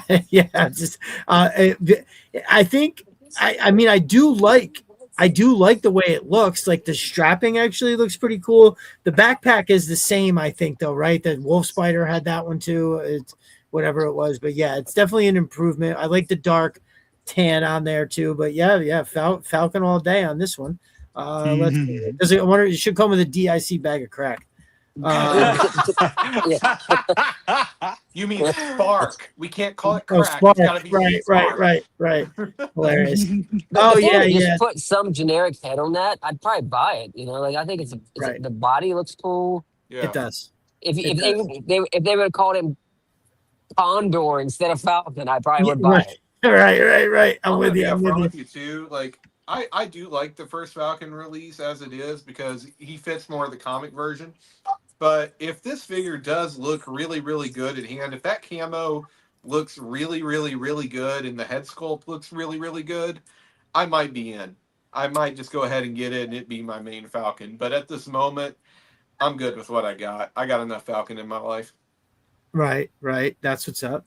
Well, moving on, we have the Lara Croft, which I couldn't remember if this is coming out on a retro card or if this was a mainline, because I know that they had it in that with the same. It was what? It's a Comic-Con exclusive. Yeah, it's a con exclusive. It's this year's shit. Pythona. Oh, got it. Okay. Well, I'm gonna be buying it. I think it looks cool as shit. I hope the face sculpt doesn't change. Like that Mistress Armada, between the render and the reveal, there's a big change there, and it's not good. So I hope this face sculpt stays the same. I think it's good enough. Like I said, the honkers, I didn't really expect to get these huge things, but I'll take what they gave there. I do like the strap that she has on, but at the same time, I would most likely take it off to give me more of that original feel. But it does make sense for making her like an adventure lady or whatever. Some of that stuff is reused. The ice climbing, the ice picks. I think those are alpine climbers. I don't know why they gave her the hit and run spool thing, unless that quiver has rope on it. Maybe, I'm not sure. But I feel like they tried with this one, and with the color of the shirt, the short shorts, the dual pistoleros. I don't know. I can take it. I could take it. Dan, how you feeling about this Lara Croft? Definitely gonna buy. I have a video game shelf. Oh, nice. Okay. I have a Street Fighter shelf with all Jada. Some of the other company, the name always slips me by, but they're a little bit bigger than the Jada. And on the bottom here, I have the Marvel vs. Capcom shelf. And then underneath that, I have some Gamerverse, and I have the Nick Fury Punisher 2-pack. So I would probably fit her in somewhere in there.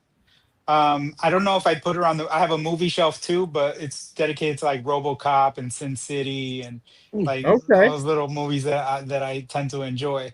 But I think she'll fit in well with the video game shelf. So definitely would buy her. I don't have a problem at all with the accessories, even though I agree some of them don't fit her. Like I'm not used to seeing her with climbers because she's like a kind of barehanded girl. Right. She just grabs on the mountains, jumping from great distances as the grip strength of damn. I mean, she's strong. And she makes a sexy grunt when she does it.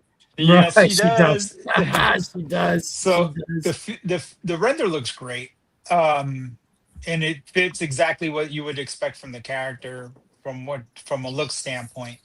So definitely will be copying her. Very cool, Chris. How you feel about this, brother? You interested? Yes, and yes. Nice. Good. I'm going to put her wherever she wants to go. There you go. She, her and Action Man, her being like an Ethan Hunt kind of looking guy or whatever. I think that they would go good together on a show. Doesn't Action Man come with the same climbers? Yep. Oh yeah. Okay. Except in orange, they're in orange. Yeah. They're in orange. Okay. Perfect. It could have them going up a wall with hit and run or something like that, or but no, it's awesome. Oh, good. I'm glad that you like that. There, did you play the video games, Chris? Yep. Oh, nice. Okay. The first 3, I haven't played it since then. Same. Those were the ones that I enjoyed. I think I had said it on the stream before. I had gotten I bought a PlayStation 1 from a friend of mine, and it came with this jet ski game, a Tomb Raider, and Metal Gear Solid, and it brought me back to gaming. Right, say in my teenage years, I just didn't pay attention to it. I was all sports. Like I just couldn't be broken out of that sports. And then when I hurt my knee, my sports days were largely over. Like even baseball was sore, like everything. So I knew I was kind of screwed for a while, and I kind of got back into this kind of stuff. And definitely, I think that sounds right for me as well. I think the first 3 games, I think I definitely played. And then I think there was a gap by the time the 4th one came out, and maybe I had kind of moved on or something like that. But the games were definitely cool, and I was interested. Conrad, this for you? Yeah, I'm not really played a lot of Tomb Raider. I'm very excited for the remaster this year because I just have never had a chance to actually go through and replay any of these kind of things. I think the biggest thing that makes me excited about this is now Classified's finally branching out. This is Classified is the best Hasbro buck and figure system on the market by far. Okay. And it's great that that level of detail in that design is being carried over. Compare, you can compare this to classified to Hasbro Black Series. You can compare it to Legends. You can compare it to the Dungeons and Dragons, Indiana Jones, all the other Hasbro figures we've gotten. Classified is the best $20, $30 figure on the market. And if we can kind of expand that into all of these other brands, I'm here for it. Do all these crossovers. So we get Tomb Raider. I mean, think of what other video games you could get if Hasbro was to start picking up these other licenses. We know that we're getting Street Fighter movie figures in the future, and supposedly the classified team had a hand in those. So I'm just thinking we're about to see something really, really, really cool over the next couple of months. I mean, I'm thinking like some of my favorite video games. A Kratos figure that's built in the classified system would be absolutely insane. That would be a dream figure for me. But I'm in. I'm buying a Lara Croft as soon as I possibly can. GI Dave just said a Dukem Nukem. Perfect. I'm in. Let's go. So nice. Hell yeah. That's what's up. I would take it too. So the man of the hour, finally, after all this time, they finally got around to it. I'm interested to hear what you guys think. They went right to the retro card, and it's like I don't know. Maybe they were trying to. Maybe the groundswell for Flash was Flash purists, and they didn't want because as we talked about with a bunch of the figures in the classified line, when they get the mainline release, it's you take the original look and then you just dial it up a couple notches and you make it a slightly modernized version. And I think I would have really enjoyed that, right? Like the padding on the arms, the legs, the chest, like you could keep all that and do just a bunch of different things. I felt like they could have just dialed it up a little bit. And please, with that fucking helmet, please stop with that helmet. Yes.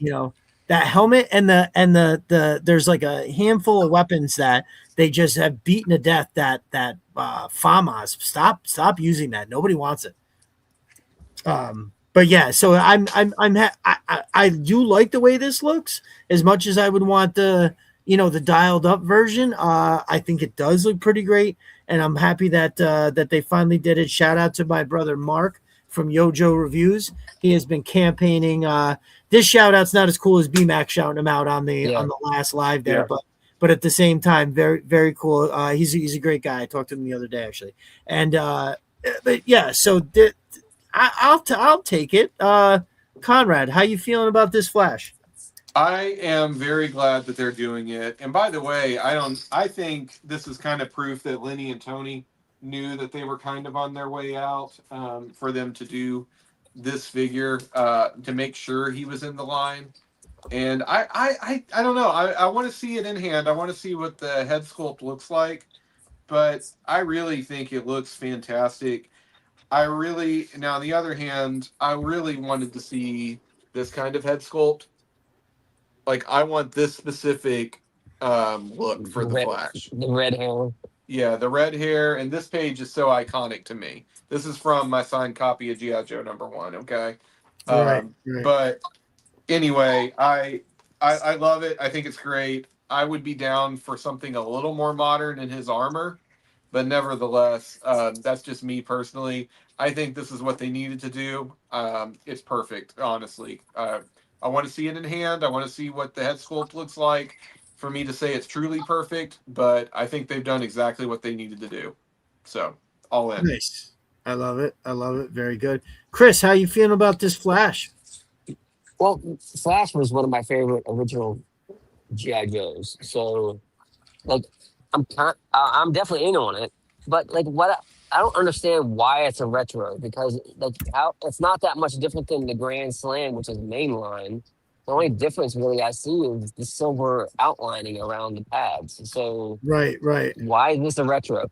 Like, and also, if Grand Slam is a mainline, why does he have the retro helmet? Like, what the hell's going on? We're playing fast and loose with the rules here. Come on. We are. Well, retro crosses over parts of mainline all the time. Yeah. I mean, retro is basically just a repaint line, and I think that's why they did it because they just borrowed the mold from Grand Slam, and the only thing they had to do new was a head sculpt. So I think it fit the retro budget. Would be my guess. I hate the helmets though. I wanted these helmets originally, but they just look ridiculous. They're so small. They don't fit right. Yeah, for real. They really don't. I'm gonna have to put a different helmet on him. I agree, and I'm sure there'll be something out there. Gridiron will probably come out with, because honestly, like his the backpack, the hose, the rifle, it does seem a little lacking. And I'm hoping that maybe they have a nice little package that could upgrade that a little bit. Dan, how you feeling about this Flash, brother? Well, this is my era, man. Like, he's a must get. Even though I heard they're coming out with a silver version as well. Am I hearing that right? That Grand Slam was silver, wasn't it? Oh no, that was the jetpack Grand Slam. Am I confusing him with Grand Slam? I probably am. I've heard it was a jetpack yeah. Grand Slam, Yep. And that kind of pissed me off when I heard about the Grand Slam part. But him, definitely gonna get. I don't mind the old school armor. It was weird then, it's weird now. And I kind of like that whole aspect of just this doesn't fit in a military sense, even though we are military, but G.I. Joe does their own thing all the time. So for sure. I like the figure. What I'm not too thrilled about is I feel like all these new figures all look like Tom Cruise. Like Action Man, I'm like, Tom Cruise must have posed for all these figures, because Action Man looks like Tom Cruise. This guy looks like Tom Cruise. Like, they're using that, I guess, archetype. It's the Ethan Hunt Tom Cruise. It's Risky Business Tom Cruise. So which movie are we modeling this figure after? Yeah. That's funny. Oblivion. We got to get the Oblivion Tom Cruise in there. Right. I'm pretty sure Ramen Toys did Aces of Aviation figure and did a Tom Cruise version of Maverick. So I do want to ask this. You guys have seen the Grand Slam head sculpt. Now, one thing with Flash, we truly don't know what that head sculpt looks like. It could be a Armada situation where it looks a little different from the render. But Grand Slam, here's my question. Is he ugly enough? No. Is the classified version ugly enough? That head sculpt, I never liked those heads because I always thought he looked like he had a mental disability. That was my take on those figures. I think they were going for a receding hairline. Yeah, and I think, it went down too low. They went mongoloid. Yeah. Yes, definitely. Or as what's his name? Robert Downey Jr. said in Tropic Thunder, if you know what I mean. Yeah. Can't go full. Can't go full retard. That's it. Someone said that Serpenter said that head sculpt was based on an actual Hasbro employee at the time. And man, I don't think they had to have hated that guy. That had to be just pure spite coming from them. I agree. Oh my goodness. Yeah. Well, I mean, I'm glad that they did. I'm glad that they made it. I know there's a lot of guys that really wanted it, even besides Mark. But hopefully we get something like the helmet, new everything for it, and God, and definitely give us a nice jump pad with it was a Grand Slam that came with the jump, right? And with the silver and everything. Give us that, will you, please? I mean, what in the hell? So, well, that, gentleman, was basically that puts us through the very last week. I do know that how do you guys feel about that Toxo Viper? Because every time I look at it, I kind of start to want it more and more. I was obviously a huge Toxo Viper fan when I was a kid. I don't know I think it was the helmet that I really enjoyed, and he did come with like a cool backpack, and I don't know, there was a lot that I really liked there. Oh yeah, see, they look fantastic in that. Yeah, that's the one. You sent me pictures of that. They look so good. Interesting how they had both the version 1 and the version 2 as well. So very good. I'm going to show off a couple of things real quick from our brother Matt from Mo's Mind. I got a couple of pictures loaded up here. As Chris showed off earlier, He's got the shield. Now this is all going to be, well, not all, because I do have some Oracle pictures, but this is the new shield from the Mags line, Moe's Armament and Gear Systems. I think this looks fantastic. Can't wait to get my hands on one. I definitely think Shockwave might wind up actually what I'm going to do is I'm going to give it to the Wolf Spiders. So I have 4 Wolf Spiders that are in Strike Team Fangbuster, and that's ran by Beachhead and Shockwave. They are, hunting down cobras all across the United States and finding out where they're hiding and kicking into the door. Matt can be found over on Etsy, Moe's Mind Custom Design. Make sure you're using Destro Designs 10, and you can get your 10% off while you're over there. What is the other we've got? Yeah, I definitely want to say that shield is beefier than it looks too. It's definitely like more sturdy than the other shields you get with GI Joe stuff. Nice, very good. One of the I appreciate that, Chris. One of the other things that's coming out on the Moe's line that really has me happy are these tablets. I think these tablets are fantastic. He was giving these away at JoeFest for promotions, and he left some at my booth, and people took them, and people loved them. Good. That's awesome, and deservedly so. They look amazing. That Eufy maker, man, does not fuck around, right? Like, holy shit. I don't even know what to say about that thing. The laptops that you have, Chris, with the Eufy maker shit on it with the inside. Oh my God. Like, what a machine for sure. Stay tuned. Matt is currently working on something for me, that we're going to have some merch, some Destro Designs, Viper Den Studios merch. And very excited to get those out to you guys once we get that squared away. But Matt is doing an amazing job with it, and I super appreciate it as I try to get to the next one. So let's see. Oh, there it is. I got to take these. I always forget. You got to take this picture down before you load the new one, or chaos ensues. And boom. So there it is in action. He's got Footloose running game with the Gridiron drone. And it just looks awesome, like the way that it's set up. I don't know. I think there's so much use for that. You've got Steeler, Manning, different kinds of shit. And I don't know. I just think it looks amazing. So shout out to those there. And I just uploaded. The screen colors really pop off of them too. Yeah, right. That light colored blue and whatnot, dude. Really, really sweet. Let's see. I've got to remove one. So also from the Moe's line, or the Mags line from Moe's, is, as I tried to drag it up, where did it go? I thought only 10 at a time. Okay. So here is, there's that. I'm pecking again. Now we have, oops, Jesus. It's like if I click the wrong thing, it highlights the whole damn picture to display. What the hell? Where'd it go? Oh, there it is. Good Lord. Come on, Grand Slam. Put that thing in there. Okay. Here we go. Binoculars.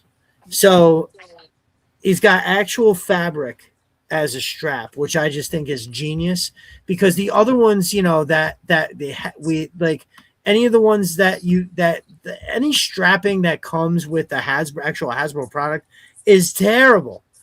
You know what I mean? What in the world? It's like, why would you do that? They can't use it. They can't, like the Arctic Bat sniper rifle. You can't, that just rip it off and get it out of the way. That Outback subcompact that comes with that little swooping thing. It's ridiculous. Get it out of here. Right. And I love the figure and everything, but it just seems crazy. So this right here is going to be awesome. That's it. I absolutely love it. I saw these in person too, and like the lenses make the binoculars. Right. That's fucking great, dude. I'm stoked to hear that. And it's like this. Not saying the strap doesn't, but the lens is like it's a transparent material, and I think he does them in 2 different colors or 3 different colors as well. Oh, nice. Okay, that's what's up. And Matt, let me know if I'm wrong. I'm pretty sure you're doing it in multiple colors. Let's see. Oh, okay. Here's the other one I'm looking. Yes, there's a red lens and a blue lens. That's correct. Thank you, brother. It took me a second to figure out. I couldn't remember what the other one was. That one right there is the red one. And so I'm going to take these off. So here we're going to take a quick look at the slings. So this is probably, I have a bunch of pictures of the slings, but this really shows one of the best representations of it, right? So we've got 3 separate tri-glides. Now, if you take, I have one of the loops, like it comes pre-made with 2 loops. If I take that loop from around that other tri-glide, it can be a 2-point sling. So like say Tunnel Rat's big M60, you can put it over the barrel and then you can put it over the stock and then it looks natural the way that it sits.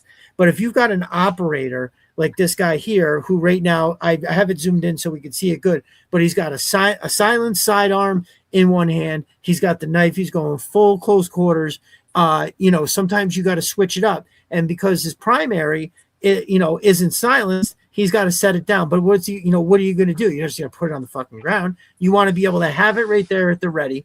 Now, the cool thing about having the 3rd tri-glide on there that isn't actually helping a loop is that when you have a figure that's maybe bigger or smaller and has certain stuff on their, around their chest or the neck area, you can adjust that tri-glide to like catch onto an actual part of the figure and it will hold that up. Because if you're using a single point sling, that should actually be up way higher. The butt of that stock should actually be damn near his shoulder. So you're not pulling it up and then like this, you're just one motion and it's right where it needs to be. So I could have taken a little bit more time and maybe have adjusted that a little bit better. But for shot purposes, I kind of left it how it was so you can see it. Now, the trick is finding certain rifles that, of course, have something you could stick around the end. But I found that even when it doesn't, even on some of the ones where it doesn't have such a definitive thing to catch on, as long as you tighten that bitch down real good, it works out real well. So that, you absolutely cannot go wrong. All of these mags line are all very affordable items, that you can get to up your, your toy photography, and it's super top quality shit that I absolutely love. And I did have something else. Okay, because I love this shot. And also, this product is pretty freaking cool. The Oracle, there's 3 different screens that swap real easy. I love the fact that it comes with a remote. So like you see how I've got the figures kind of in front of the Oracle to reach over and then pull the piece up to do the manual button. You would be bumping figures out of the way to get to it, right? And I didn't want it. He obviously didn't work out well because he didn't want it to be that way. So there's a nice little transponder that you plug into the side that it allows you to use the remote. That piece right there at the bottom that you see is like 2 lines on it that lifts up, and then the actual manual button is there, so that hides it. I think there's 2 different ways. I'm trying to think that you can power it. I think it's just the batteries, right? Yes, I'm sorry, it's just the batteries. And I put those batteries in there, and I have used that thing a ton of times, and it really doesn't use a lot. The one thing that I wanted to say about it too is that the detail on that I don't know what you'd call it, the plaque that's in there, that the etching is much more fine detail. It's the color in the picture is blown out, right? I think if I had like an actual camera, that would reduce that and make it look a lot better. But for, I'm still shooting with the phone. So here it is. I used the green color to give us the effect, Dr. Mindbender trying to get Serpentor to sit up. But yeah, no. So make sure you are getting into my brother Matt and what he has going on over on Etsy. Everybody knows the Atlas. He's still doing all the big vehicles. Shop is still fully open. You can get any of them vehicles that you want. If you're over on Etsy, I would suggest, especially if you're going to order something like the Atlas, just get the premium. And then if you get the Atlas shipped to you, you save on that money. That would pay for it alone, and then you get to have it for the rest of the year. So that's what's up there. Battery or USB? I'm sorry, Matt. That's right. For my head, I was like, I know there's this other way. So yeah, there's a USB that you can use to plug it in as well with the, any of the whatever kind of charger that you have. But yeah, nice USB. Very good. Rock Lockdown is out of here. Thank you, my brother. We are walking out the door ourselves. I'm trying to keep these as close as I can to 3 hours, right? I did a 4 hour and 45-minute one the other day. And for whatever reason, when I go that long, I wake up fucking trash the next day. I feel like I don't know what it is. I feel like I was out drinking all night. Like, just being old sucks. I talked for 4.5 hours, and then I woke up feeling like shit the next day. It's insane. But I actually have a bunch of shit to do tomorrow that I got to get up and get going. It's absolutely, and my life is crazy these days. I cannot wait for this remodel to be over. Actually, I have a bunch of places to drive around to. So, but yeah, so make sure you're checking out Mo's Mind Custom Design over on Etsy. Use Destro Designs 10. That's going to give you 10% off of your purchase. And there is so much over there. And just as I would say, about my brother Chris, even if you're not necessarily in the market for anything, get over and take a look at what they have, because both Chris and Matt have stuff that's way more affordable than you would think. And each item that they have for these low prices literally will up your game to a degree that I don't think you'll expect it, right? Get yourself a sling, throw it in there. Get yourself like some of the ammo cans or like a med crate, a barrier even from Chris. Get something like that, and boom, you just set it with your fingers, take a picture, and you're immediately going to be like, oh my God, look at how different this is. And even if you have a display on the shelf, something like the outpost from Matt, the bar, even the art cannon, those are all things that sit so well. And obviously everything that Chris has, they sit so well and fit so well on a shelf. It just makes it just ups the game that much more. So, and you're supporting two great dudes that, again, customer service, top notch from both of them. You can't go wrong. Yeah. And don't forget, go get yourself a shirt from Chris as well, because everyone over there. I like every one of them over there. I can't complain about a single thing I've ever gotten from either of those guys, and especially like when it comes to the customer service, it's just fantastic. And again, pricing. So if you're at sis3darsenal.com, you're using Destro Designs to get 10% off. If you're over at Mo's Mind Custom Design on Etsy, it's Destro Designs 10 to get your 10% off. So make sure you're checking out both the fellas there. Very, very good. Let me get this off the screen. Where do we go here? There we go. All right. So I would say that this was a raging success. Chris, I can't thank you enough for being our correspondent down there on the Saturday night at JoeFest. We got to see some cool shit in the lot, and I just enjoyed getting the information of that there's a bunch of people that have congregated in the lobby, that people are trading stuff. There's people just kind of still here. They're still all there. Damn, that's amazing. Awesome. That is amazing. Well, I'll tell you what, man. Next year is we all have to go next year. I keep hearing, a lot of people have committed. It kind of came up. I really, really wanted to go, and there was a time when I thought I was going to be able to squeak it out, and then like I said, about a month ago, I was like, "Fuck, there's just no way I'm going to be able to get down there." But let's everybody block their calendar now. Yeah, for sure. I think it's a great time. There's lots of good people here, and all these people are just hanging out in the lobby. I've had several people come over that I've talked to while I've been here. They're like, hey, they're like. Well, you can bet your ass I'll be planning on doing something, like, especially if we get a space. We're going to live from Viper Den Studios, but we're all going to be there. I actually already started looking into if you have something that. Oh, nice. There she is. What's you up? Couldn't take being away from me anymore. Say hi. Nice. Hi. Hi. You want your daddy back? Don't worry. We're almost done. You can have him back. Such a pretty young lady. Hi, Sophia. How are you? Hi. Say hi. Sophia, say hi. No. Ow. Say hi. Hilarious. My kids, I tell them all the time, I'm like, if you ever want to come down and say hello, you can. And they did it once or twice, but they're at that age where they're like, the things I do aren't cool right now. It's like, if I'm doing it, I can't. If I said the word slay the other day, and I thought they were going to lose their minds. They were like, why are you ruining everything for us? Why are you saying these things? Stop embarrassing us. Very, very funny. Very funny. Hey, Michael, say to them, that's Cap. That's Cap. Oh, God. I think after the whole thing, when it went down the other day, I was like, all right. I don't know why I'm trying to sound this way to you. I think I'll just stop. And that was the gist of it. It'll all come, but no, they're still very good. Like, we still hang out on the couch. They'll come sit on my lap and everything still. So I'm squeezing what of that I have left before they before they get too old. So very cool, very cool. But yeah, so next year, well, I already started to look into a little bit about multiple, how you can link. There's like a hub, and you can link multiple like microphones, right? And the noise canceling one, so we could have a bunch of people kind of all sitting around at the same time, and it would just be like one big kind of picture. Multiple. I did look into like how a multiple camera thing would work, but I would need somebody in the back like running the board and switching and doing all that. It was all very. I was like, man, this shit's a little pricey, but it was like if I get it, maybe I can do more stuff like that. You know what I mean? There's so many people that live on the East Coast that I'd be more than happy to travel to and do live podcasts with. Like, I think that would be something that. Well, another way you could do it, like when it's cheap a little bit, is have like another webcam hooked up to your laptop.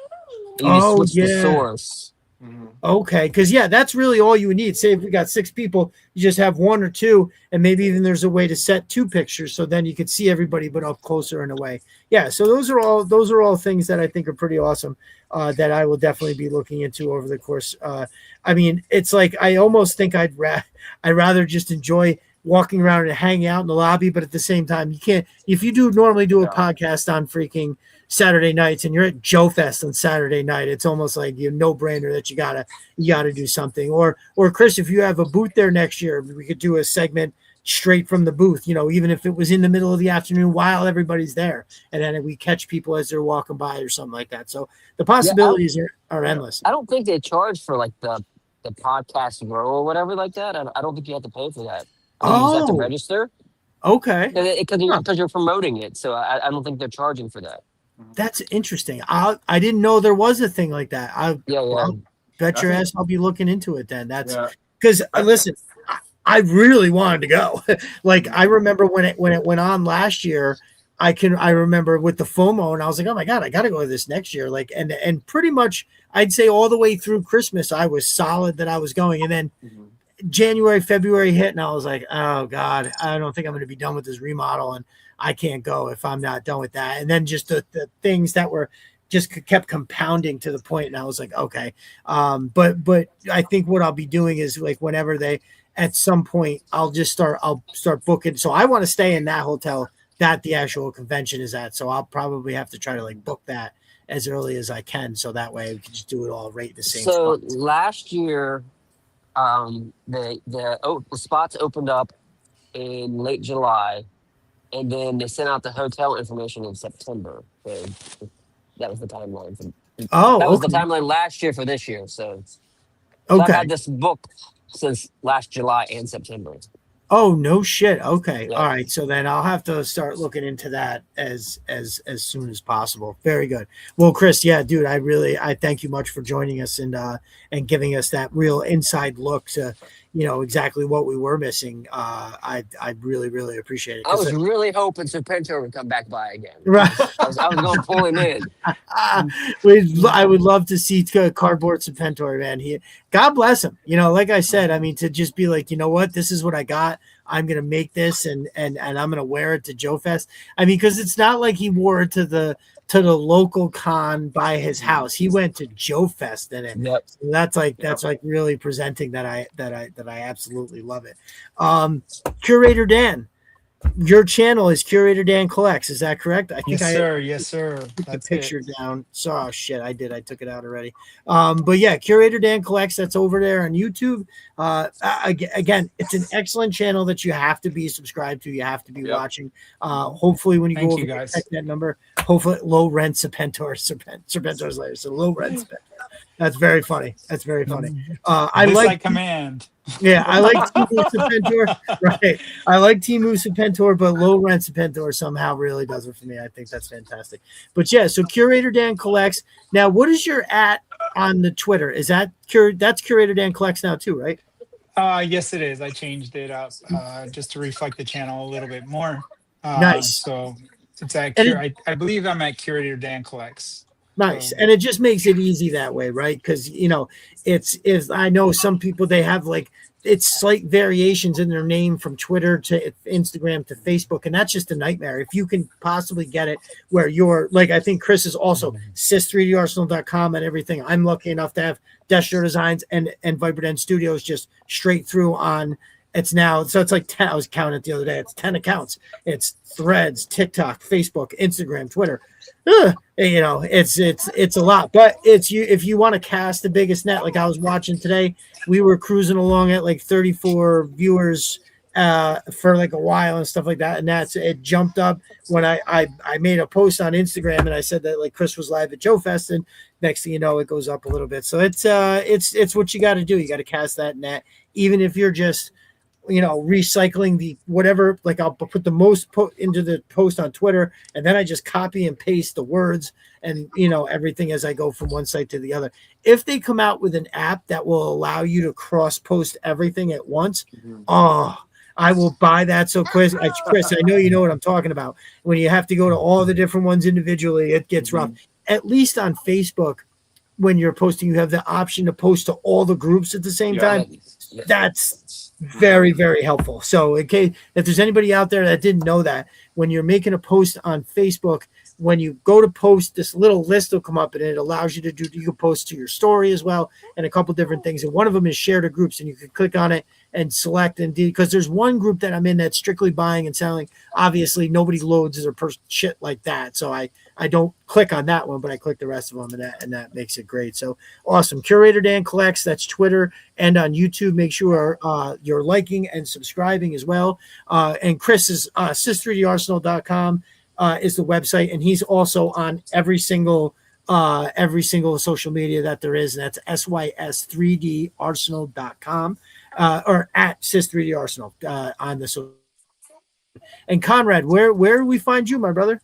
I am actually on Instagram as well. I don't post a lot of photography lately, but my main thing is Twitter. I'm just on there posting daily GI Joe clips and trying to post what I love about GI Joe. So I do have a YouTube channel.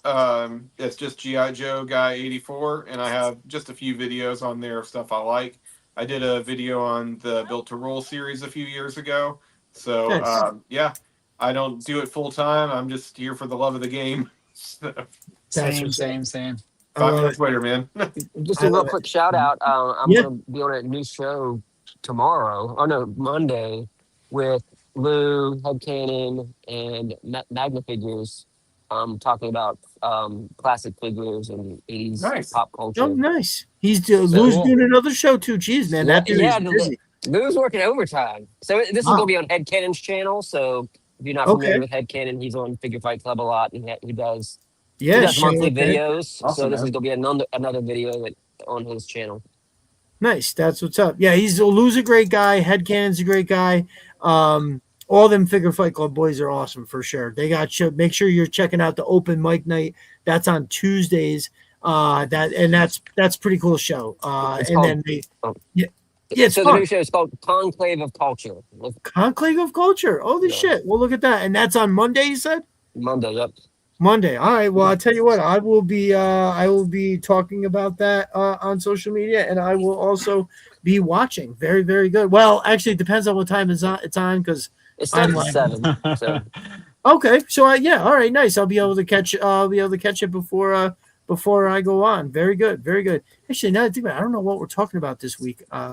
Maybe we're going to do a full-time review on the Yo-Jo June as a whole. And if you haven't checked that out yet, Mark Destro is my spirit animal, put out that great video where he kind of ranks how he liked all of the things that they revealed during Yo-Jo June. He counts backwards to it. And it's just, again, it's nobody makes the content like him. It's the absolute best. So make sure you're checking that out. That's Destro is my spirit animal over on YouTube and then all the social medias as well. And I'm Michael, Destro Designs, Viper Den Studios. We are here live from Viper Den Studios on Saturday nights. I'm on Facebook, Instagram, TikTok, and Threads, and Twitter. Twitter's home base for the most part. You can catch me dropping articles in Serpentor's Lair every Tuesday and Friday. Make sure you're checking out the website, serpentorslair.com. There's a ton of really awesome shit in there, tons of forums to discuss all kinds of stuff. Just great writing and a lot of things happening over there. Also, I'm now writing the lore and comic for Roblox's new line of Shadow Strike, basically what's going to happen there. I'm going to do a show soon talking a little bit about that, just kind of maybe midweek. I'll hop on real quick, Brother Block and I, to talk about a few things. But no, it's basically, the whole thing started with, he decided he wanted to make his own line of figures. He came up with some great ideas. They all look fantastic. Chris, we know you want them hounds. Those are coming. Those are where I don't know how much I can actually say, but just know that wave one, you're gonna get what you're looking for sure. Hounds and barking. Yes, yeah, dude, those things they're really awesome. So yeah, that's I've got writing it. I've got a lot of the characters lined up. It's like I have like a wall of shit where everything is here's the Dark Queen, and then all the people, the framework of how that it works, and just kind of getting it laid out so I can start putting individual backstories to the characters and then weaving it in all together. The first thing we're going to be releasing, I don't know what I would call it. We're going to call it a booklet, where it's going to be a lot of writing and then there's going to be some pictures. It's not going to be comic style where the words are in the pictures, because this is the very first time that we're talking about the entire world that this encompasses. So I'm going to be writing a little bit about the backstory. So it may be like when you're flipping through the digital page, it'll be one page will be, on one side you'll see all writing, and then on the other side there'll be a couple pictures that kind of correspond with what you're seeing, but it'll be pretty obvious. So I think I wanted to do something unique in that regards, because we are going to get to a comic book where it's actually going to be, word bubbles and stuff, but the comic will be easy to write after I've established the story, right? Of what year we're setting, how we got here, what the fuck happened, who's the Dark Queen, who are these guys, why are they fighting each other? Basically establish the general conflict, and we'll go from there. But like I said, I'm going to do a whole show on that coming up sometime soon with Brother Block and I. And Soul Leopard says, I wasn't active in the chat the last couple of hours, but I've been listening, except some pictures on the timeline for me. Oh, nice. Very good. Yeah, no, that's awesome, brother. No, we appreciate it. And Serpentor's Layer says, now G.I. Joe Guy 84, I can put a name face with your name. Very cool. Awesome. Well, anybody else got anything they want to throw out there? Quickly, Michael, thank you. Thank you. The best thing about this whole thing, this whole community, everything we formed and we've gotten to know each other through this time is your friendship. You are an absolutely amazing person, and I believe in giving people their flowers before they die. So thank you. I gotta say, you are an amazing person, great gentleman, and a very, very good friend. I'm very happy to have met you, and I appreciate everything you do for all of us, and especially for those of us that need the help. It's an amazing thing you do, and I don't know if it goes unnoticed, but don't think that way. Definitely, we notice what you do, and we are very grateful to have you. Yeah. Chris, thank you for JoeFest. Like that was exciting. I was not expecting that, so it was a very pleasant surprise. I hope you have great success there. I hope you get your brand out there, get people really excited about the wonderful things you do. And Conrad, I told Sergeant Slaughter to just stand there and wait for me to come over there.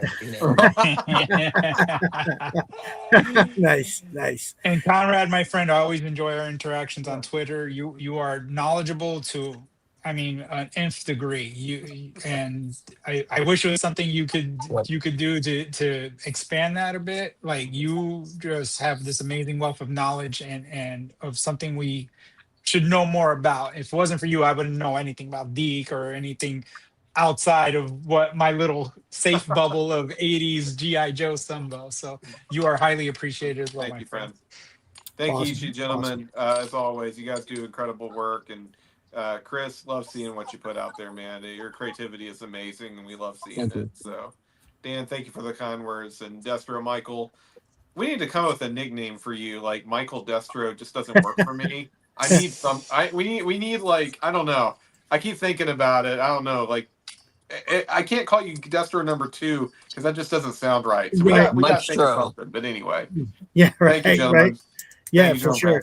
No. Thank you guys. And Dan, thank you so much. That's very kind of you. And I have to say that the community has given back for sure. It's been, I feel the appreciation. And one of the things that I appreciate the most is of course, all the lovely gifts that I've received. I absolutely love all those too, but also people being very open and honest about what the help has done for them. Because when they do that on the timeline, it really opens the door for other people to be open and honest about what they're going through. And listen, we all get to the mountaintop together, right? And in order to do that, we all need to know what the struggles are, and where the help can be needed. And honestly, none of that happens without all of us doing our part, right? Like I think we are the sum. The community itself is the sum of its parts, and I think that as we all kind of move forward, we can all look back and say that it all helped, that everybody bought into the idea that we can have a community where we are all being super supportive,